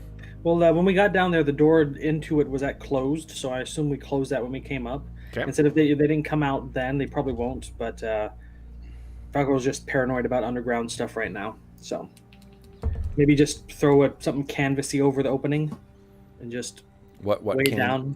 You mean you're going to make use of one of your tents? What else do you have in your supplies? Well, we're in a cave right now, so being in a tent isn't necessary. Let's throw a tent over it. Okay. Just for now. Okay. All right. So I'm assuming you're not traveling today then. No, I think we're probably need a day of staying here. Resting and light a fire and have something hot to eat, I think. Okay. So then you are going to, if you guys haven't marked a ration off for the start of today, make sure you're marking off one ration for today so everyone's eating that. So rations here. We've got where is it? We have 40 rations from the reindeer rams and 28 iron rations. Okay. So So we'll mark down 4. 4 more, please. Yeah. Okay, 36. And then, do you guys have water today? I've got 2 water skins, and we have 5 days of firewood, so we can get water. Okay, so then, yeah, if you're mark 1 more day of firewood off, so Oston has started a fire, you guys all get your water for the day. So tomorrow, then, you'll be reaching out, and these are the, yeah, they've been calling it like the Hungry Wastes, or at least Oston has, because they're said to be terrible carnivorous creatures that lurk in there. And you guys are on... Oh, you haven't crossed both rivers yet either, because you are going to need to get on the far side, across that that river again too. Yeah, I gotta burn through a lot of healing spells to get us back up to fighting capacity. So are we gonna have time to? Am I gonna have time to prepare new spells? Do you mean like to study them? Well, it depends how much time. Well, they're either to study them or to memorize new ones. Yeah. Okay. He needs a rest cycle. Yeah. Oh yes, yeah, like just a day to sleep. Yeah, I mean, I'm assuming you guys aren't traveling today, so you will have at least one day's sleep. Do you have any other spells prepared today, Falcor, that you have not cast? Yes, but they won't do anything to heal us. The heal, okay. So if we rest, we get 3 hit points back because Falcor's got the healing proficiency. Okay. 3 hit points. Yep. And then if the next day comes, he's gonna prep pretty much all healing spells. Okay. Let me see here. I'm trying to find my. Right. Let's see what I need. So with that other spell book, I'm gonna need time to like copy those or to study those. That's just what. Yeah, I'm just looking that up right now. I'm Yeah. trying to find my house rules, so I've got all the things consolidated there. Let's see. Oh, here we go. House rules. Okay. I'm not gonna plan on traveling the next day. So Okay. 2, 3, 4, 5, 6. So here we go. Spells. Yeah, if we're not traveling, but presumably we can go out for a quick forage for firewood and stuff. So I'm gonna 'Cause that was catch. only like an hour, wasn't it? I'm gonna catch 3 cure lights on Tom, which horribly sucked. Yeesh. Ooh, Now this is the okay. same day or second day, Falcor? It'll have to be the day after. Okay, so day just after. just hold on a sec, because there may be stuff that happens in the night. Okay. Oh, okay. Just give me a sec here. I'm just trying to find the. I hope not, because we'll die. Lady Luck will be on our side, I hope. Okay, let's see.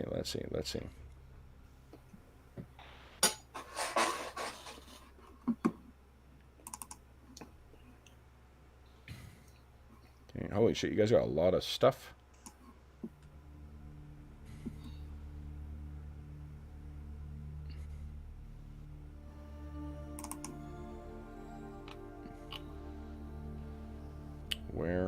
Where is it?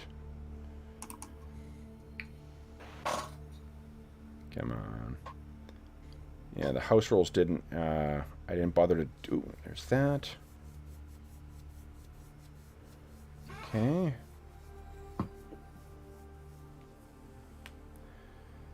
And we're getting close here.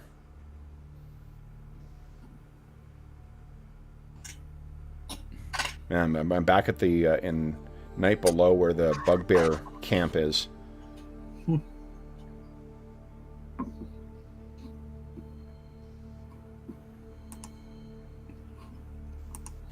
looking on Discord? Yeah, I'm just trying to find the, because I know I summarized everything at one point. I just think it was before you guys got to what do you call it? Before you guys got to Featherfall, even. So it's like I'm going way back here.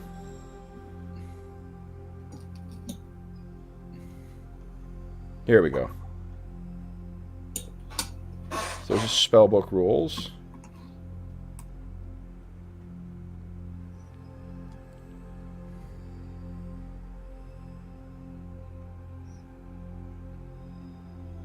see. Spanish. So that's a spell book.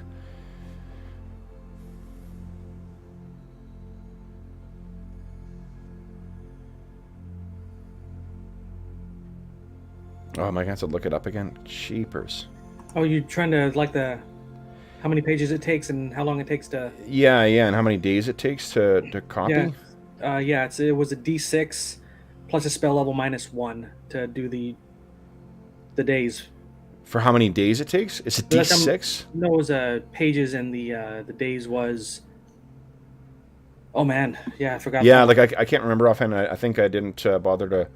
So give me a sec here. I think it's in the PHB. Well, if it's fine. Oh, I guess if we're traveling, it's not a bad idea to, especially for we've had some new spellbooks introduced in the other game as well too. It's worth looking up just to refresh our memories of it, because it's been a while since the guys have had to copy stuff from one spellbook to another. So just give me. And the rule is I have to copy it before I can use it, right? Yes, yeah, you do. Yeah. Okay, here we go.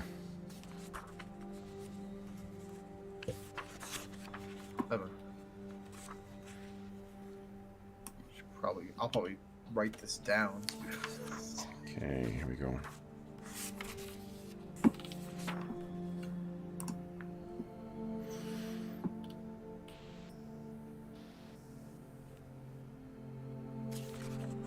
And if I recall, the rules are different for scrolls, right? Or no? It doesn't destroy a spell book to copy it from your spell book into onto from one spellbook into another spellbook. It does consume the spells if you're doing it from a scroll, though. Okay. But the same rules apply other than that? Other than that, yeah. Like if it's on a scroll, you just make a roll to see if you can figure out where it is. Just like I would with a scroll book, right? Yeah. Oh, maybe it's the PHP. Sorry for those listening at home. I know this is thrilling stuff to see. Anybody has to play D&D, this is what we do a lot of this is what we do sometimes, is taking time to figure out. Yeah. Okay, let's see here. Here we go. I can't believe I didn't put this in the... I think because... here we go. Yeah, each spell requires a number of pages in your spellbook equal to 1d6 minus 1. It's level plus 1d6 minus 1. So, first level spells 1d6 and so forth. You have 100 pages in your spellbook. 1 to 2 days per spell level. Yeah. Right, so it's 1d2. So that... Sorry, it's a long way of answering. Here's the condensed version. It takes you 1d2 times the spell level days to copy it in. That needs to be the only thing you're doing. Okay. So, while we're traveling, I'm not going to have any time to do that. Not really, no. Unless you guys take time to... Like, if you do take the day to recover here, and then you take one more day, like, it sounds like Falcarol's going to be kind of nuking spells first thing tomorrow morning. And that's the other thing we got to remember, too, is it takes you 10 minutes per spell level to prepare your spells in the morning, too. So, Falcarol, how long does it take you to prep your spells in the morning? Let's see, I've got... Let's see. Is that like prepping them as in changing them? As in, it wouldn't... Well, I mean, if you've cast them, you need to relearn, you need to rememorize them, then that's... Yeah. Okay. If you don't need to rememorize them, then you don't need to worry about that. 5, 6. So it'll take an hour for my first level spells, an hour for my second level spells, and an hour and a half for my third level spells. Oof. So you've got 3.5 hours for Falcarol just to prep his spells tomorrow. So, Grim, you may have, depending on your luck, you may be able to try and add a first level spell to your spell book here if you like. Okay. What are you thinking? I mean, it's up to you guys. Are you planning on, like, Falcarol, after you cast all that stuff, you spend that time prepping and then you cast all that stuff, are you planning on traveling that day, or... No? Okay. No. We're severely wounded, so... Okay. Okay. So the one thing my notes might not be the best here. That Phantom Armor that Tassa's Shriek we got yesterday, are those second level spells? Phantom Armor is a first level spell. Mm-hmm. Okay, I will try to do the Phantom Armor then. Okay. What's your intelligence? It is a 17. 17. Okay, so that gives you Gives me a 75% chance. Is that it? Shapers. Well, yeah. Yeah, D&D 75. So go ahead and give us a percentile roll. It's higher if he's a specialist, but Fuck. So no, unfortunately, you can't figure out. It's a great spell, but this particular incantation. Now, and again, that doesn't mean you can't learn Phantom Armor. It just means you can't learn it from this source. Shit. All right. Yeah. Is there another one you want to try and learn from? I thought does that want to take all day trying to figure that out, or Nope. No. Okay. It'll a matter of a couple of minutes before you realize, like, I have no earthly idea what this. Because these are also, like, this is shit that's scribbled down by an individual, specific scholar in their own kind of shorthand and stuff. This is trying to make sense of doctor's notes, you know? Sure, gotcha. Yeah. All right. Yeah, I had a few other ones. I've got a let's see. I've got a mending spell I can try to figure out. Sure. Go ahead and give us percentile. Yes. 12. You can absolutely learn this one if you like. Now give us a 1d2 roll. I'm just gonna do this by my hand. 2. Right, so 1. That's a D4. Oh, a D4. Okay, so that's a 1. Yeah, it's only 1. So it only takes you 1 day. So tomorrow you'll be able to finish copying this down, and then give us a 1d6 roll. Let's tell you how many pages in your spellbook it takes up. Only 1 page too. Not bad. Yeah. Not bad. Okay, so you will learn Mending. You can add that to your list of spells that you've got in your spellbook. And then I was checking to see what happens today. 1 second here.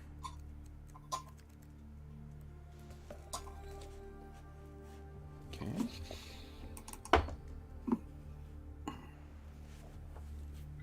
All right. So then, for the rest of today, you've already exhausted your spells, so Oston's kind of making sure you're fed.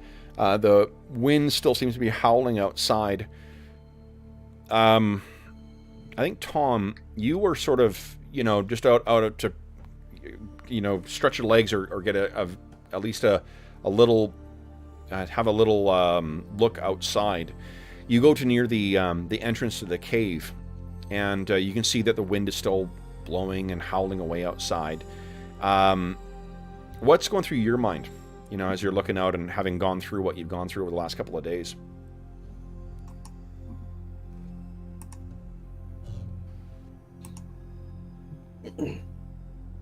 Mo? Mm-hmm. Your character we're talking about. What are you thinking? Well, while we've been downtime, I'll have probably been just out scouting. No, so Mo, we need you to pay attention when we're describing what's going on here. Your character has, while everyone was preparing and Grimm's getting ready for his trying to learn this new spell, you've made your way to the front of the cave, the exit, and you can see that the blizzard is still blowing out there. And what my question was what is going through Tom's mind, having been through what he's been through? If you try and scout in this weather, you've got a good chance of getting yourself lost. Well, this doesn't look good. I think I'm probably going to sort of go back and talk to Oston and saying, well, how long do these things normally last? Is this natural? Okay. So frustrated, is that sort of how he's feeling? Okay. Yeah, because this is like the second day in, isn't it? So yeah. So, having with that kind of looking out and like fuck, like it's just almost like a wall of white there. You turn, but then you hear something that's a little different than the sound of that blowing wind as well too. So there's the wind. We hear what sounds like a low growl.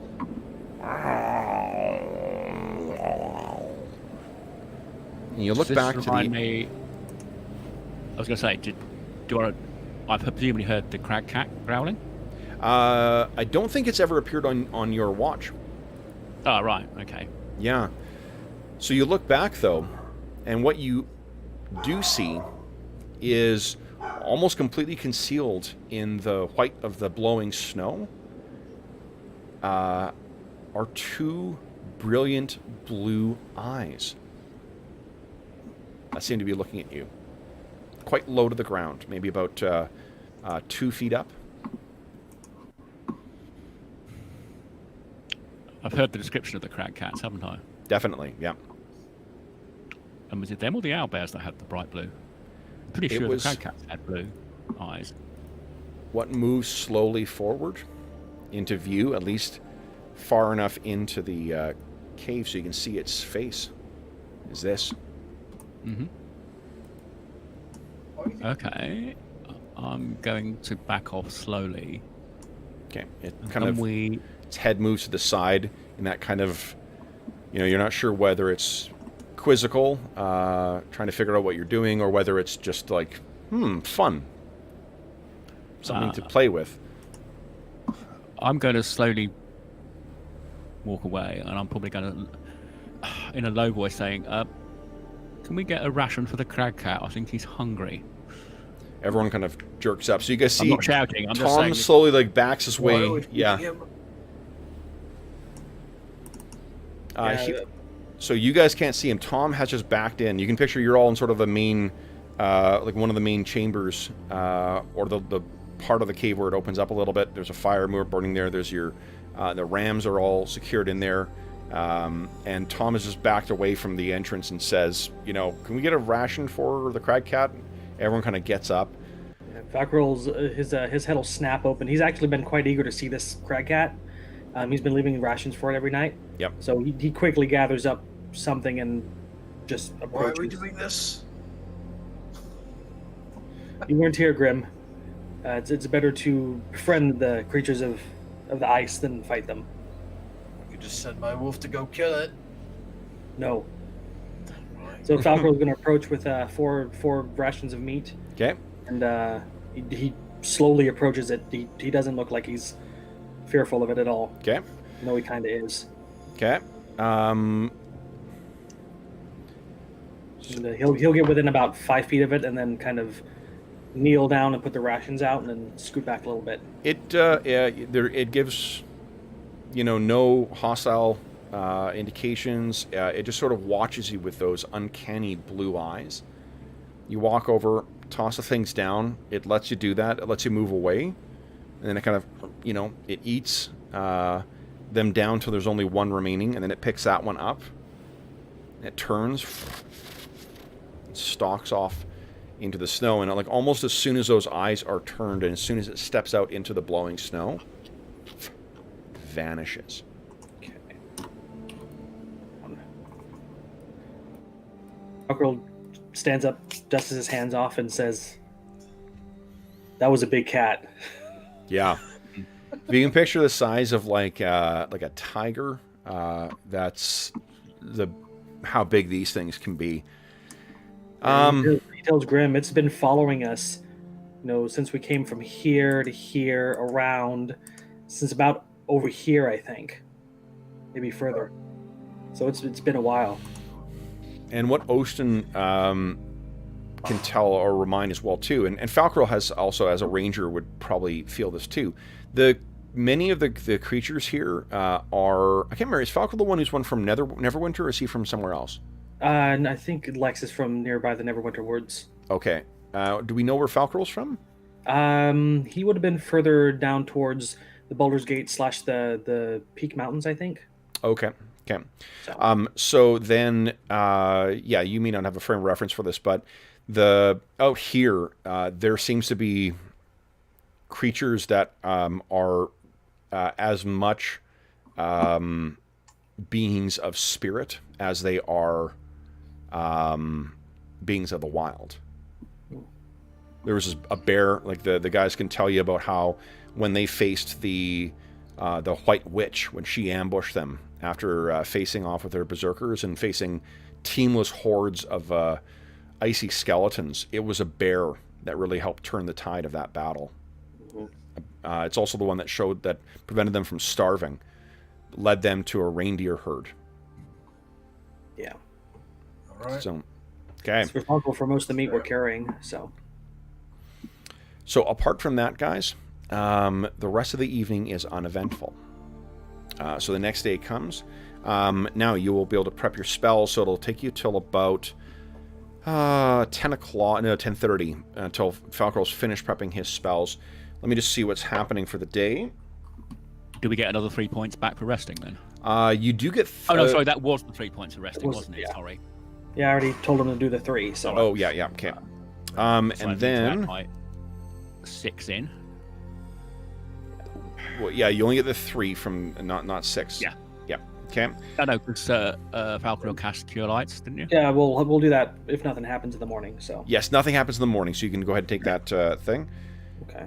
Let's see. Who's going to play the role of Dave today for to be Weatherman? Grim can do it. Okay. Grim, give us 3 percentile rolls, please. 1. Oh, 3. Okay, it's snowing again today. 3. Oh. Blizzard continues today, guys. I mean, you weren't planning on traveling today anyway, but the blizzard continues on. Yeah.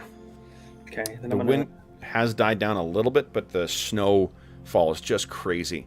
You guys are going to have to be careful to not get buried in this fissure here. Gotcha. Okay, so then please, Falco, go ahead and cast whatever spells you'd like. Okay, I'm going to dump another 3 Cure Lights into Tom. Okay. That should get him. More like it, thank you. And then I'm going to turn some Cure Moderates on myself. Okay. I've got 1, 2, 3, 4 Cure Moderates because we're not traveling today, so I'll do 2 of them at a time. Give me 20. And it's 1 more time. Okay. Did I complete my mending today? My copying of that? At the end of the day, yes, you will finish copying it into your spellbook. With the end of yesterday or the end of today? Today. You didn't have a full day yesterday? Okay. And we'll thematically just or narratively say that I spent my other spells healing everybody else that is present but not present. Okay. So, Tom, you're a little overhealed there, bud. yeah. I am actually. Yeah, you got a max of 38 hit points. Sorry, I suddenly thought I had 48, not 50. Okay. All right. One left.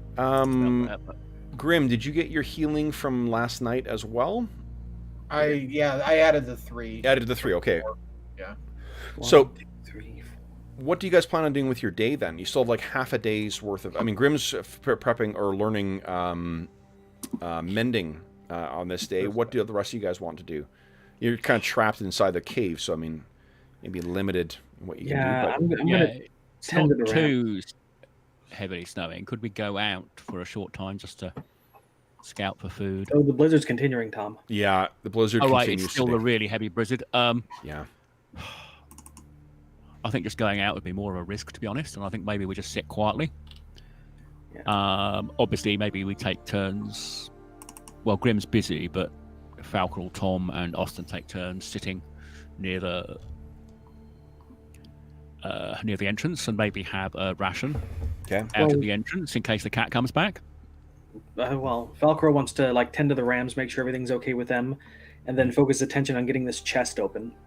Okay. No, it's an idea. Yeah, if we think there's some way we can do that, we could work on it. Yeah. Tom also thinks the fact that the cat took something away, does that mean it's got kittens? It might. Did we know whether it was a male or female snow cat? That's a bit hard to tell, isn't it? Yeah. Well, I do have animal lore. If Yeah, give me an Yeah, I was animal wondering lore. if you knew anything about Yep. them.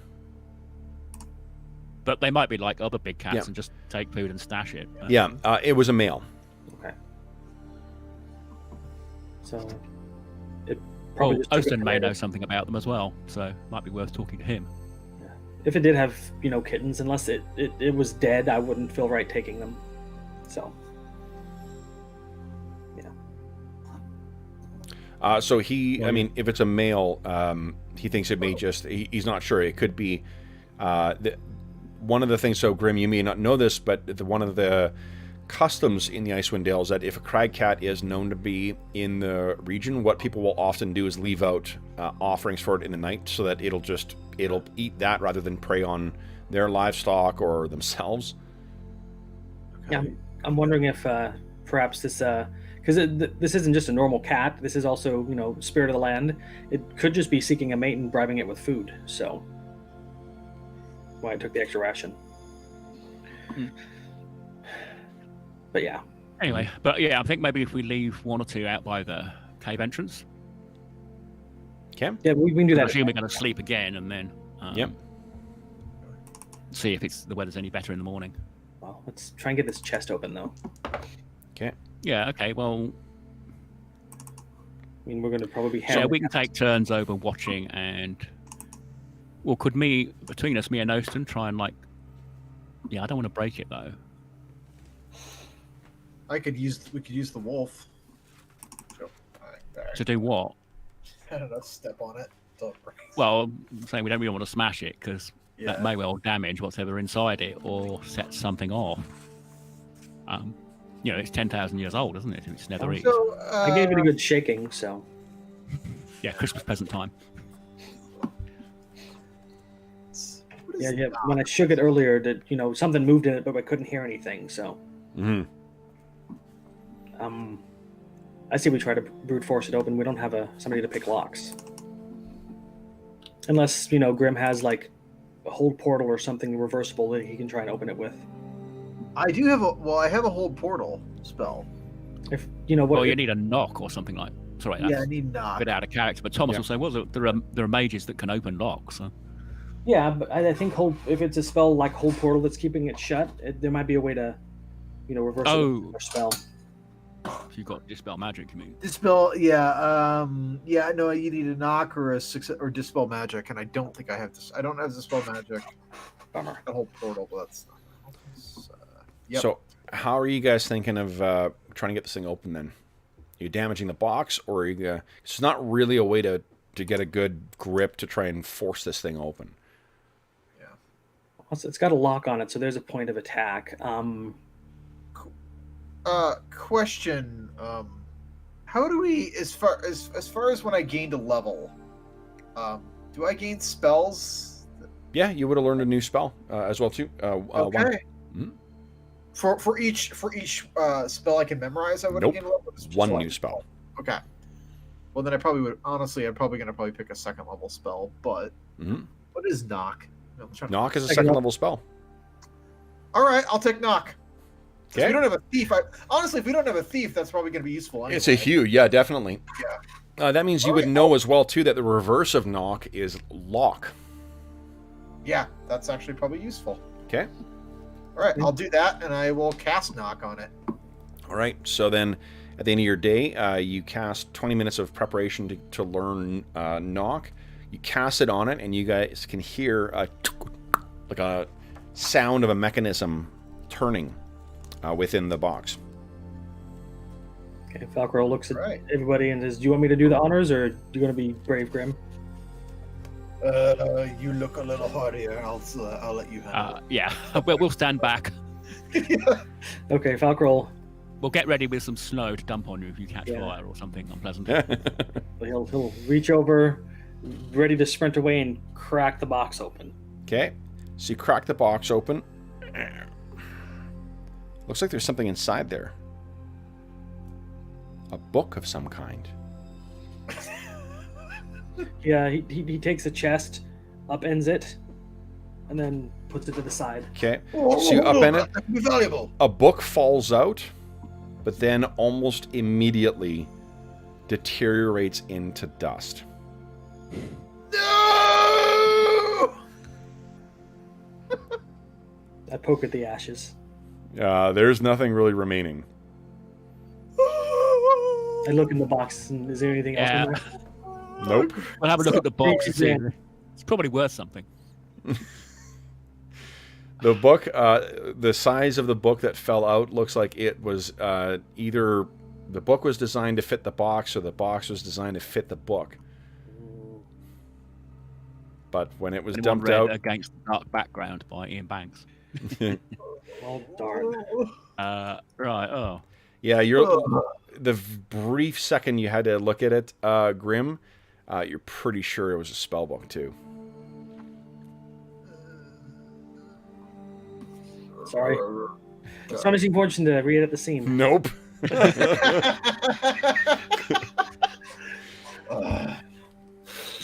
Darn. The Dark Girl's thinking maybe the chest was preserving the book. Quite possibly. Grim, I'm assuming, hits him with a fucking withering glare that does 2d10 damage. I know. Really? Really? Oh, Is that what you think? That's just like, oh, I'm gonna go nurse my wounds over here with some water. Well, All right. So, Well, Tom's going to have a look, see if there's anything hidden in the. Well, was there a key sort of taped to the top of the lid or anything like that? sure, let's take a look here. As far as you can tell, what you could see in the boxes is what was in the box. Grim is so pissed he starts immediately trying to break down the box for firewood. No. it's made of metal. Yeah, like it's mostly made of metal. Oh, This is some kind of... shoot. Well, then he It's takes. generally- and it's like probably worth 1,000 GP to the collector or something. If anyone who would be a collector in Netherese materials, absolutely. There's definitely some value in this thing. And Grim, if you want to see whether there's any other further enchantments on this, you know that there was clearly some kind of locking spell that was on this. Give us another cantrip roll. Okay. Where are you? Down here. My cantrip. There you go. There still is an enchantment on this. Oh. All right. He was actually gonna kick it or throw it down the hole, but he might keep it now. Okay. Well, it's 25 pounds, so... Oh, maybe not. I don't know. I mean, you got 15 strength, and I don't Thomas think will you're carry it. carrying much of anything. The spell book But I itself... also have a bad knee with half carrying capacity. Ooh, yeah, that'll do it. Yeah, we'll stick it on one of the The rams? Yeah. rams. Okay. So you seal that and put that on one of the rams. Okay. The rest of the day, guys, otherwise is kind of uneventful. Apart from some very cold interactions between Falcarol and Grim. I asked if you wanted to open it, Grim. I gave you the opportunity. Silence. I should have learned the silence spell. Is what I should have learned. That's a mage spell, priest spell. All right. So then, guys, that brings us to the end of that day. So, next day. Grim, give me 3 percentile rolls, please. Okay. Back to my normal spells. 1, 2, 3. Okay. So it snows again today. The wind isn't that bad. And I assume I can get another 3 hit points back. it's actually only light snow. Yes, you guys recover another 3 hit points. It's actually only a light snow today, though. How long does it take for you to prep your spells today, Falcarol? Same amount of time. Ugh, I okay. pretty much changed all of them except maybe 2. So Yeah, actually 3 hours. 3 hours this time. So basically, you guys will have only a half day's worth of travel that you'll be able to get under your belt. Do you guys want to set out today? It's light snow, so it's not going to be that bad. But the going will be a little challenging just because of the crazy snowfall from the last 2 days. Gotcha. As part of my normal routine, I do the light and load thing, so it helps a little bit. Okay. But the thing is, it's not the encumbrance that's the problem. It's trudging through snow. Your lightning low doesn't help you at all for that. Okay. Or haven't you got the easy travel one? That's only on actual roads. Okay. Well, we do have snowshoes and stuff, don't we? Don't think you have snowshoes. You have crampons and pythons and things like that. We do have snowshoes. You have snowshoes? Yeah. Yep. Okay. I thought we bought them when we set out from Caer Dineval. Oh, yeah, then that's fine. Yeah, then you guys are you should be able to travel no problem. I don't have snowshoes. You can ride a ram. All right. Okay. All right. Then, what do you guys think? You gonna set out, travel half day? Let me see what interesting things are happening today. Yeah. Half day sounds good. We've got to keep moving because we've been losing time. Yeah. All right. So, I do have my crate campsite ready, so in case we need to find one, we can make a decent one. okay. Yeah, we'll keep an eye out for anything in terms of cooking and clump some trees. Mark down some rations for that day. Yes. So the start of the day, go ahead and mark down 4 more rations, please. And while I was preparing, How are we? I got track of the rations. So. Okay. Are you? Because I had 2 weeks worth of iron rations that I. Okay. Well, I haven't included your iron rations in our list, so. Okay, yeah. Well, at this point, it's more like 1.5 weeks. So. Okay. So then. Could Tom have looked for firewood while I was preparing spells? Pretty could have actually. If it took a couple hours. Yeah. Give me a percentile roll. We're by a river, so. Pretty dismal. Well, you're not. You're about a quarter mile away from a river. Okay. So no, unfortunately, nothing that morning. But if you guys are setting out today, then about noonish is when you're setting out, and you start your way winding along the river here. At what point do you want to cross the river? We know we need to cross it. You do, because you need to kind of go down here. I think the best time to cross the river would be near the early morning where it's still cold, just to equal our chances up. And I would have, before we do cross the river, I'll cast Endure Cold on all of us. So. Okay. So then early morning is not an option because of how long it took you to prep your spells. So let's keep going until... Okay. So then after about it's about 2 hours of travel. You guys are making your way along. Snow is falling down heavily, but like, as far as the travel conditions, it's not nearly as bad as what you've been through. And I think that for Falcro, at least, it certainly is good to be out and underneath the open elements again. His hawk is extremely pleased as well. Yeah. And Tom, you are keeping an eye out for for firewood and whatnot as you're making your way along. So you guys are fairly close to the bank of the river. Falcro, it's when something kind of catches your eye. You spare a look down at Tom to make sure he's not getting too close to the edge, and you can see that in a bit of frozen mud that was exposed. You can see that there are some tracks. Okay. Would you give me a tracking roll, please? I will kneel down and examine them. Sure. Nope. Okay. So you can tell what these are, but they're too obscured. Oh, you got Astonishing Fortune if you want to spend that to re-roll. Got 1 point. What do you guys think? Is it important enough? No, presume. Do they reset every day, or it's per session, isn't it? No, yeah. Per session. I think we should probably keep it, just in case. Yeah. Hold on to it. We down to 1. So you study these things, and you're wishing that, either you had seen these earlier, or there was less of the snow falling. You can't tell how fresh these are. You can't tell whether they are from... You can tell that they're not human footprints, but they are something inhuman. Well, we know gnolls frequent the area, right? You definitely do, yeah. Do they look similar to gnolls? This is hazarding, I guess. You can't tell. Okay. Yeah, you can tell they're not human for sure, but you can't tell how old, you can't tell where they're coming from, you can't tell what creature made them, apart from them not being from something that wears boots like dwarves and elves and humans. Well, Falcro will say, found some tracks. I'm not sure what they are, but they're definitely not human. Keep your eyes open. Okay. So, which way were they going? Well, he can't Are they tell. crossing our track, or...? Can I tell if it was coming from the river or to the river at all? No. Okay. They're too obscure. There's that point of Astonishing Fortune. I'd rather reason it out.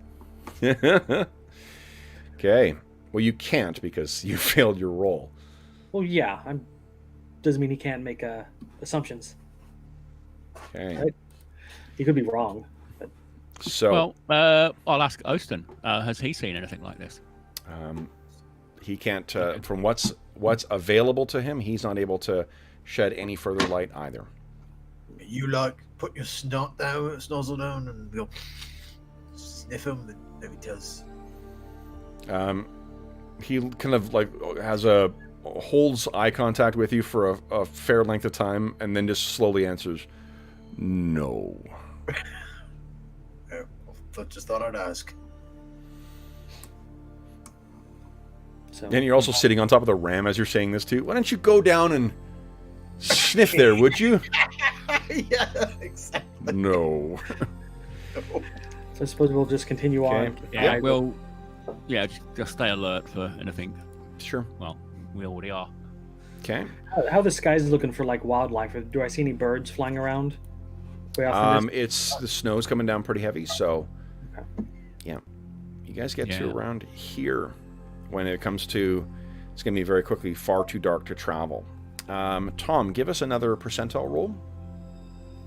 See if you come across any firewood. Nope, still no firewood.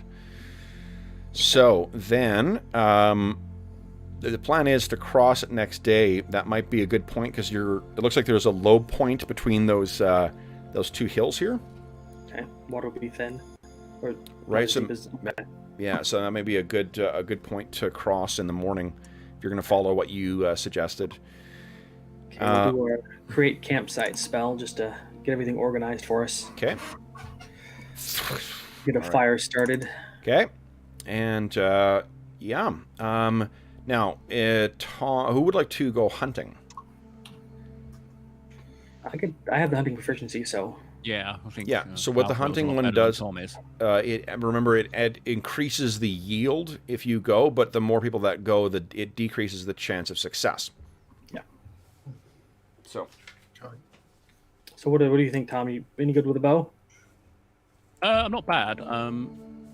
I've got a damaged eye, so I'm at -1 over 30 or 60 feet. I can't remember the.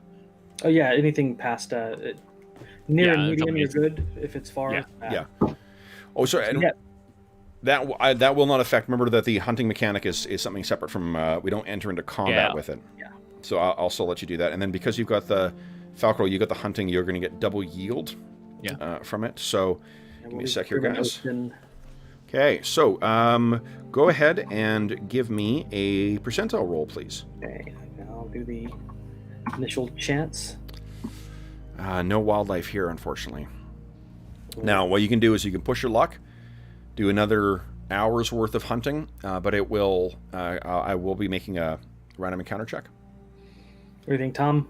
We're doing pretty good on rations so far. There's no need to push it, but we've got with No, we've got another week. We're okay, I think. Yeah, let's call it a day. Set up camp and obviously leave something out for our crag cat friends. Okay.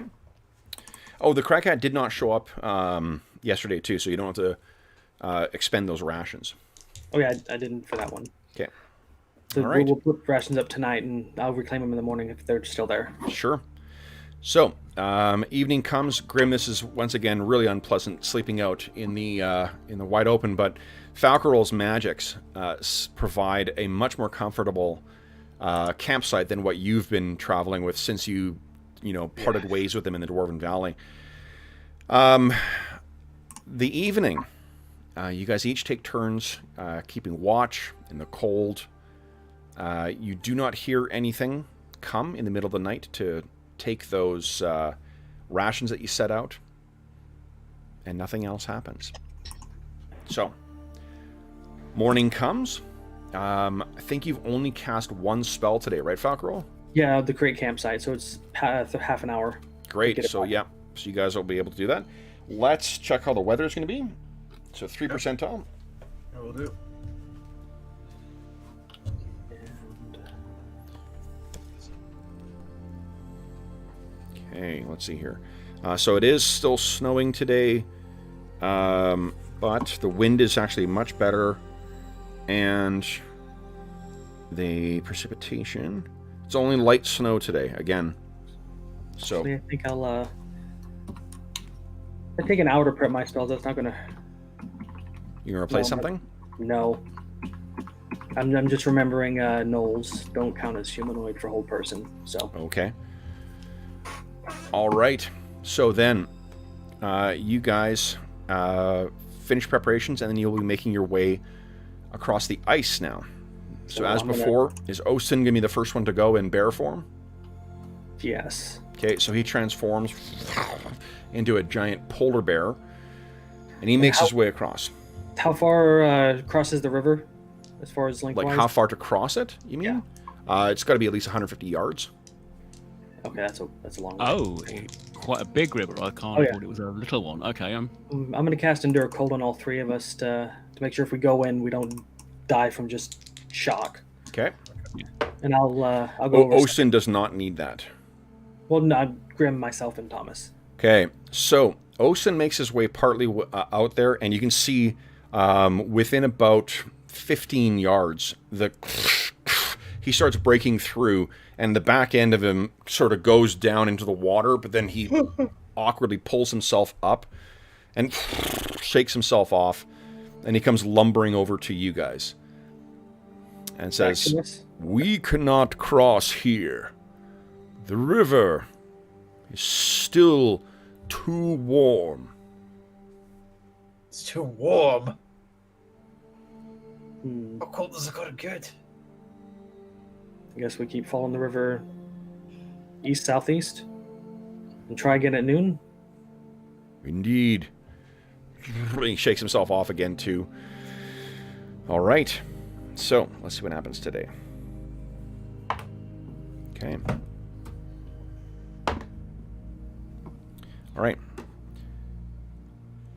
So, you guys are definitely keeping an eye out for those hungry things.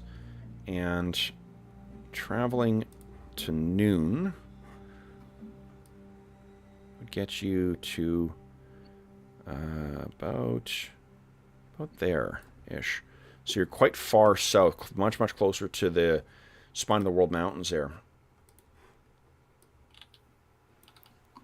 And then he will, with the sun high in the sky, you guys having a time to get your snacks. Your Endure Cold lasts for more than 4 hours, right? 7.5. 7.5, great, okay. Fuck, it's... So he gets out here, and it's even... He goes in even sooner. Sorry, I only gave it a very low chance of it actually breaking, and I've rolled 91 and 98 each time. Good. Well, damn. Yeah. So what do you guys want to do here? It also means that you're going to be crossing a much more rugged terrain at this point. Once you get across the far side of the river. Those foothills are towering up, unless you're going to try and wind your way between the spine of the world mountains and the foothills there. Like if you look... Are we trying to get somewhere down over here to find the druids? Yeah, you're getting into this sort of vale right around here. Okay. So yeah, I think we need to cross here before we go any further. So I forget where the road is, south, from looking at the map's orientation. So what are you guys thinking? maybe Wait till it gets colder and cross at night is one option. Well, just before dawn or at dawn is where the river would be the coldest from the entire night. Yeah. Yep. Okay. Okay. So, do we wait here for the rest of the day, or? How about we move about an hour? We'll set up camp, and me and Tom will go hunting, and we'll try again. Yeah. Okay. In the morning. Oh, so give me I forgot to do hunting in the morning. Go ahead and make your morning hunting roll. Yes, you find stuff. Oh, all right. Awesome. So hold on here. Give me a D6 roll, please. Okay, on D6. Pretty awesome. You guys find some those reindeer again, and I've got a pretty badass illustration of them as well. I remember Nice. those. Freaking like Look at these things. what are the Klingon? Yeah, the Whoa. Klingon things. Yeah, Crazy well, that's just the light catching their antlers, but pretty badass. The illustrations in Rime of the Frostmaiden are fucking amazing. That's good. Okay. Well, if we manage to get one of these, we could spend the rest of the day harvesting it for meat, and we won't have to move too far. You only have half a day left right now, so you would have to spend half of tomorrow finishing that.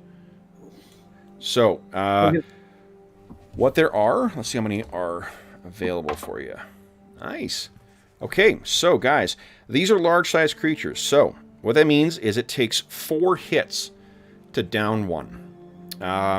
But Falcarel with a hunting proficiency, each hit counts as 2. So, Falcarel, do you want to start us off with rolling a d10? You need to roll a 7 or higher to not spook them. Okay. Shit. So you get 2 hits on it. Tom, give us a d10 roll. Oh, okay. You don't want to make a straight attack roll. Nope. Again, it uses a different mechanic. Oh, of course, yes. This is the... Okay. All right, so Tom gets 1 hit on it. However, they do bolt, which means you are going to have to track this thing down to stalk it. Okay. Okay. It is wounded heavily, so... Yeah. So then... Falcarel, would you give me a percentile roll, please? Can do. Ooh, rolling low. So, in the course of stalking it, give me a d8 roll now. Okay. So what happens is you're sort of in the foothills of where you're hunting. You're trying to track this thing down. I think what ends up happening is you track this thing into sort of like a... what you don't realize initially is a bit of a... not a box canyon, but something like that. Like sort of a hollow where it can't get out. But because of the big massive drifts of snow, you misjudge how close this thing is. So when when you finally are able to get your last shot off on it, it charges you, and you take 5 points of damage. Oh, it's only fair. I did wound it. Yeah, but you do successfully take it down. So what that means then is you can... Was that both of us take damage? No, just Falcarel. So you can automatically just take 6 rations worth of food from this without wasting another day, or you can spend a full day, full 8 hours to strip this thing, which will give you 20 rations. What do you think, guys? I think we'll do 6 and leave the body for the crackhead if it shows up. Okay. So you can add 6 rations. This would have been the morning. Then we travel. So now we're at midday. What do you guys want to do with your the rest of your day? Do you still want to keep traveling? And if so, what direction are you going? Well, we... I think about another hour down south and then make camp. And that will make it put you further away. Like if you keep traveling south along the river, that's going to move you further away from your destination. We don't want to go too far south, so I think maybe call it here, and I'll go out and look for some firewood as well. Like another... I think we've got time. Haven't done it today. About there. Falcarel's just worried about that if that one spot's already weak, how it's not going to be as strong as the other ice if we try the same spot. I mean, you could probably move up or down the river 100 yards and try again. Yeah. Moving. Yeah. 100 yards, quarter of a mile is going to make as much difference as 5 miles, really. Okay. So yeah, we'll stay. Okay. So then the rest of the day, are you casting your create campsite spell? Yes. Okay. Tom will go for firewood. Okay. So Tom, you unfortunately which I failed. Did not find any firewood. You can make a hunting check again, too. Yeah. At end of day. No, nothing today. Okay. Then the evening comes. Let's get to 3 percentile rolls again. Oh, did we consume rations from yesterday? We did. I've been keeping track. Did? Okay, great. We're at 34. Oh, shit. Jeez. Well, it's going to be cold enough to cross. Oh, man. We just summoned a hurricane. We'll get lost on the way crossing the river. Yeah, so here's the thing, is that it's actually, there's not any snowfall today, which is a blessed change, but the winds are fucking brutal today. So, and it's completely overcast, so it's slate-covered skies. Oh boy, and crazy wind whipping along. Now, actually, I need to, give me 2 seconds here, guys. I've had far too much coffee. My old man bladder can't take it. Double 2 seconds here. Campsite spell. It gives us some shelter as far as cover goes, but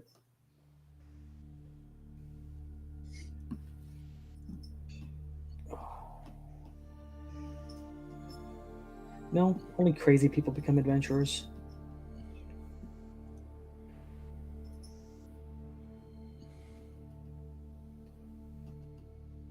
Create campsite.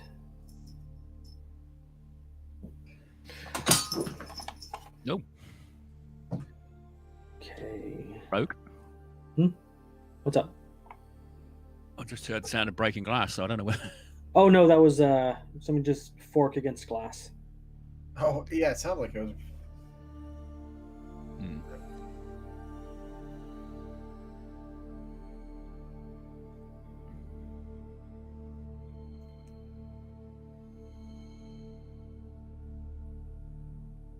I mean, we could go further south because effectively we're presumably going uphill, so the river's going to get narrower. Yeah, But I it don't also know how means that. it'll get deeper, so it's Yeah. I was wondering about that because if we go uphill, it should be less deep, so maybe it's more frozen. You might come across chasms where it's dug into the rock and it's pouring down. I don't want to combine, trying to mountaineer over that and then falling in the water and then you're dead. So let's see.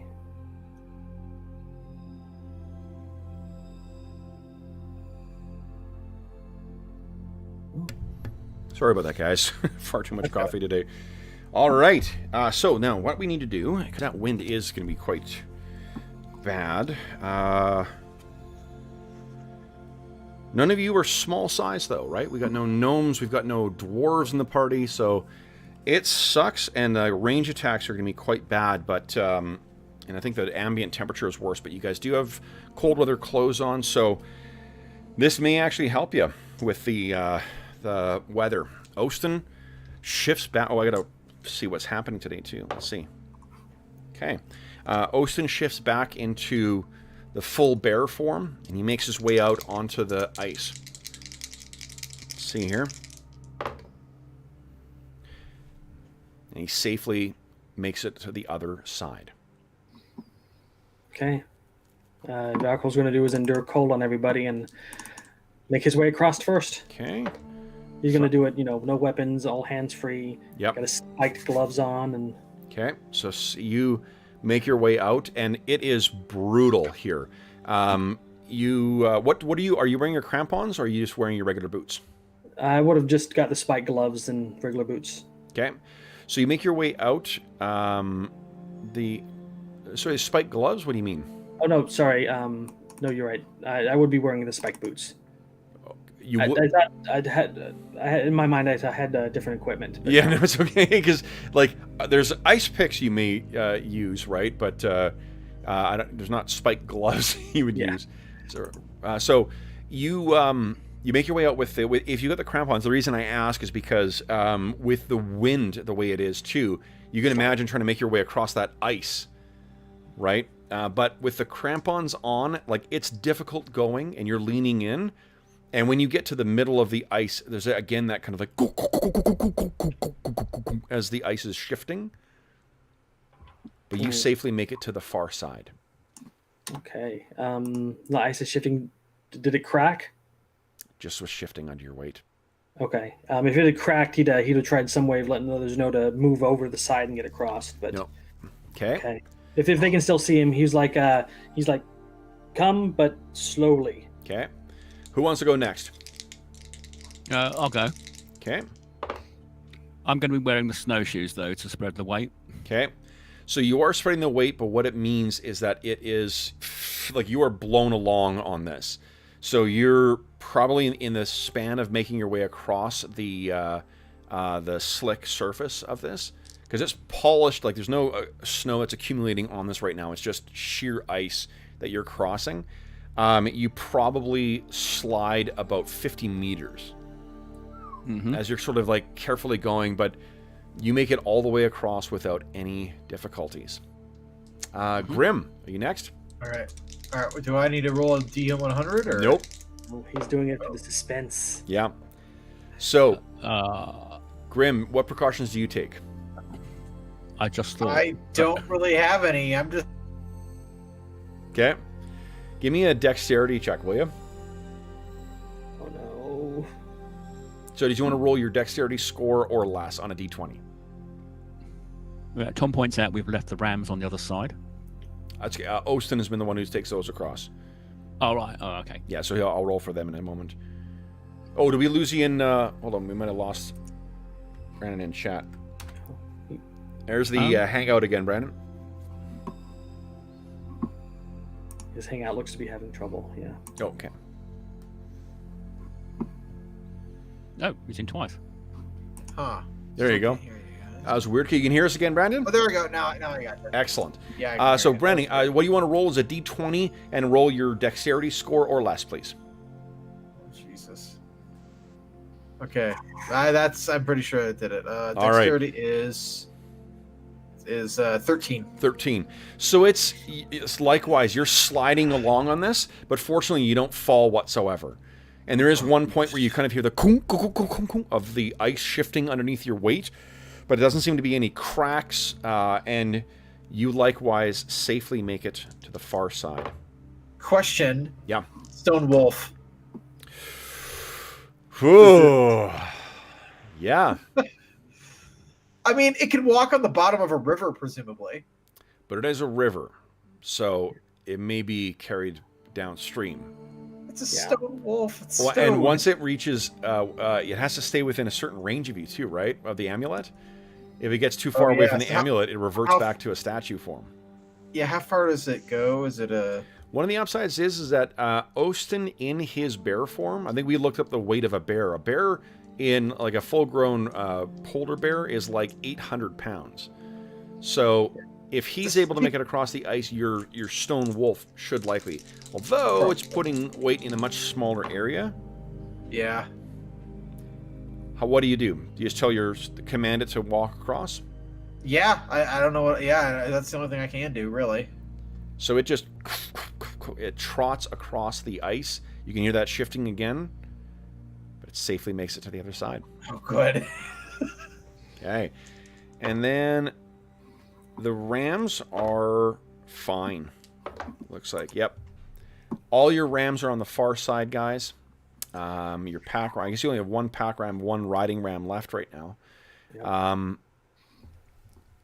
So, with you guys on the far side, in the foothills, and with a full day of travel across the sprawling tundra to go, I think we'll call it a session. Alrighty. Okay, so let's award some XP here. Saving that last astonishing fortune for if anybody failed to save the gold. Yeah. That's awesome. Okay, so then, guys, let's see here. There's 1 point of astonishing fortune left, so that's 50 XP for that.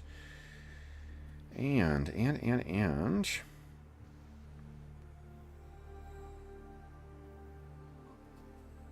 Let's see. Oops, wrong thing. I get so many Amazon notifications. For those who are fighters who are in the group, you guys defeated 9 hit dice worth of adversaries. Reindeer doesn't count? Reindeer does not count. No. Probably didn't into. Okay. You do get, remember to count your XP for 50 XP per level for each spell you cast, Grim? Yep. Excuse me. And then Oston was... 300. So here's... Oston is an NPC. When he is involved in combat, I will be giving him a share of the XP. He did not take part in any of the combat that you guys encountered. So he does not, which means it's just you guys who are getting XP. Nice. Which means, after defeating that glowing ball thing, you guys gain 1,350 XP. So 1,350. That's before your prime requisite bonus if you've got one. Another 20 fights like that, and I'll level up. Okay. Okay, that's pretty good. Maybe 10. We don't get any experience points for that chest. The empty chest. You got nothing out of it, so no. Hold that over my head. Well, you said it's magical. It may be worth some money, right? Well, if you get it identified, you didn't get because of the value of it. You did get XP for the value of the loot, but none of you guys are thieves, so you don't get any extra XP for the value of that. But you did get XP for it. Great. Okay, guys. Well, that was you guys have finished exploring the that Netherese ruin. Looks like you got something further to explore with respect to the teleportation platform, and you're on your way to meeting the druids. And will you encounter any of those gnolls today? I wonder. For those listening at home, thank you so much for joining us for session 40 of this quarantine campaign. As is always the case, if you have any comments, questions, or concerns regarding the session, the campaign, or the game we're playing, please don't hesitate to leave a comment in the comment section of this video, and I will endeavor to reply in a timely fashion. You can also find down there the button to subscribe if you wish to not miss any future sessions of this or any of the other games we run on the channel, and click on the bell icon while you're down there to be notified when we go live. You can also find in the description of this video the link to the Dungeon Musings Discord server, where we have channels dedicated to this campaign, every other campaign we run the channel. We have an AD&D channel, as well as a 5th edition channel. So if 5e is more your blend, there's lots of great people talking about lots of cool things on there. We also have tons of channels, other interesting channels, including finding a group. So if you're looking for, if you want to find a group to play with, you can find that on the Find a Game channel. And if you're looking for advice on choosing between virtual tabletops, there's a great channel for that, or setting up your streaming thing. There's also a channel for that. In addition, there you can reach me on Twitter at Dungeon Musings, and you can reach me by email. My email address is dungeonmusings@gmail.com. And every Sunday night, I post the schedule for the coming week of the Dungeon Musings YouTube channel on the YouTube channel's community tab. I also post it on the Discord server, and I post it on Twitter. I also want to give a big thank you to our players who got up either so early or mid-afternoon in Mo's case. So, Brandon, John, and Mo, thank you so much for joining me today, guys. This was congratulations on completing your exploration of that ruin. Yeah, gonna have nightmares. Yeah. Great. Let's get So, back there. For those who are listening at home, if you are still joining us either live or contemporaneous with this recording, and it is still a part of the quarantine that kicked this whole campaign off in the first place, we do hope that this finds you healthy, safe, and weathering the current crisis as well as can be expected. If you're joining us live, happy Halloween. Hope you have a wonderful Halloween, at least as good as can be expected. And if you want to join us later today too, we do have our special Halloween one-shot planned, set in the World of Warcraft. So we have some outstanding prisoners of the Alliance who are about to have a bad day go even worse. Otherwise, for those listening at home, thank you again for joining us. Until we see you again, happy gaming.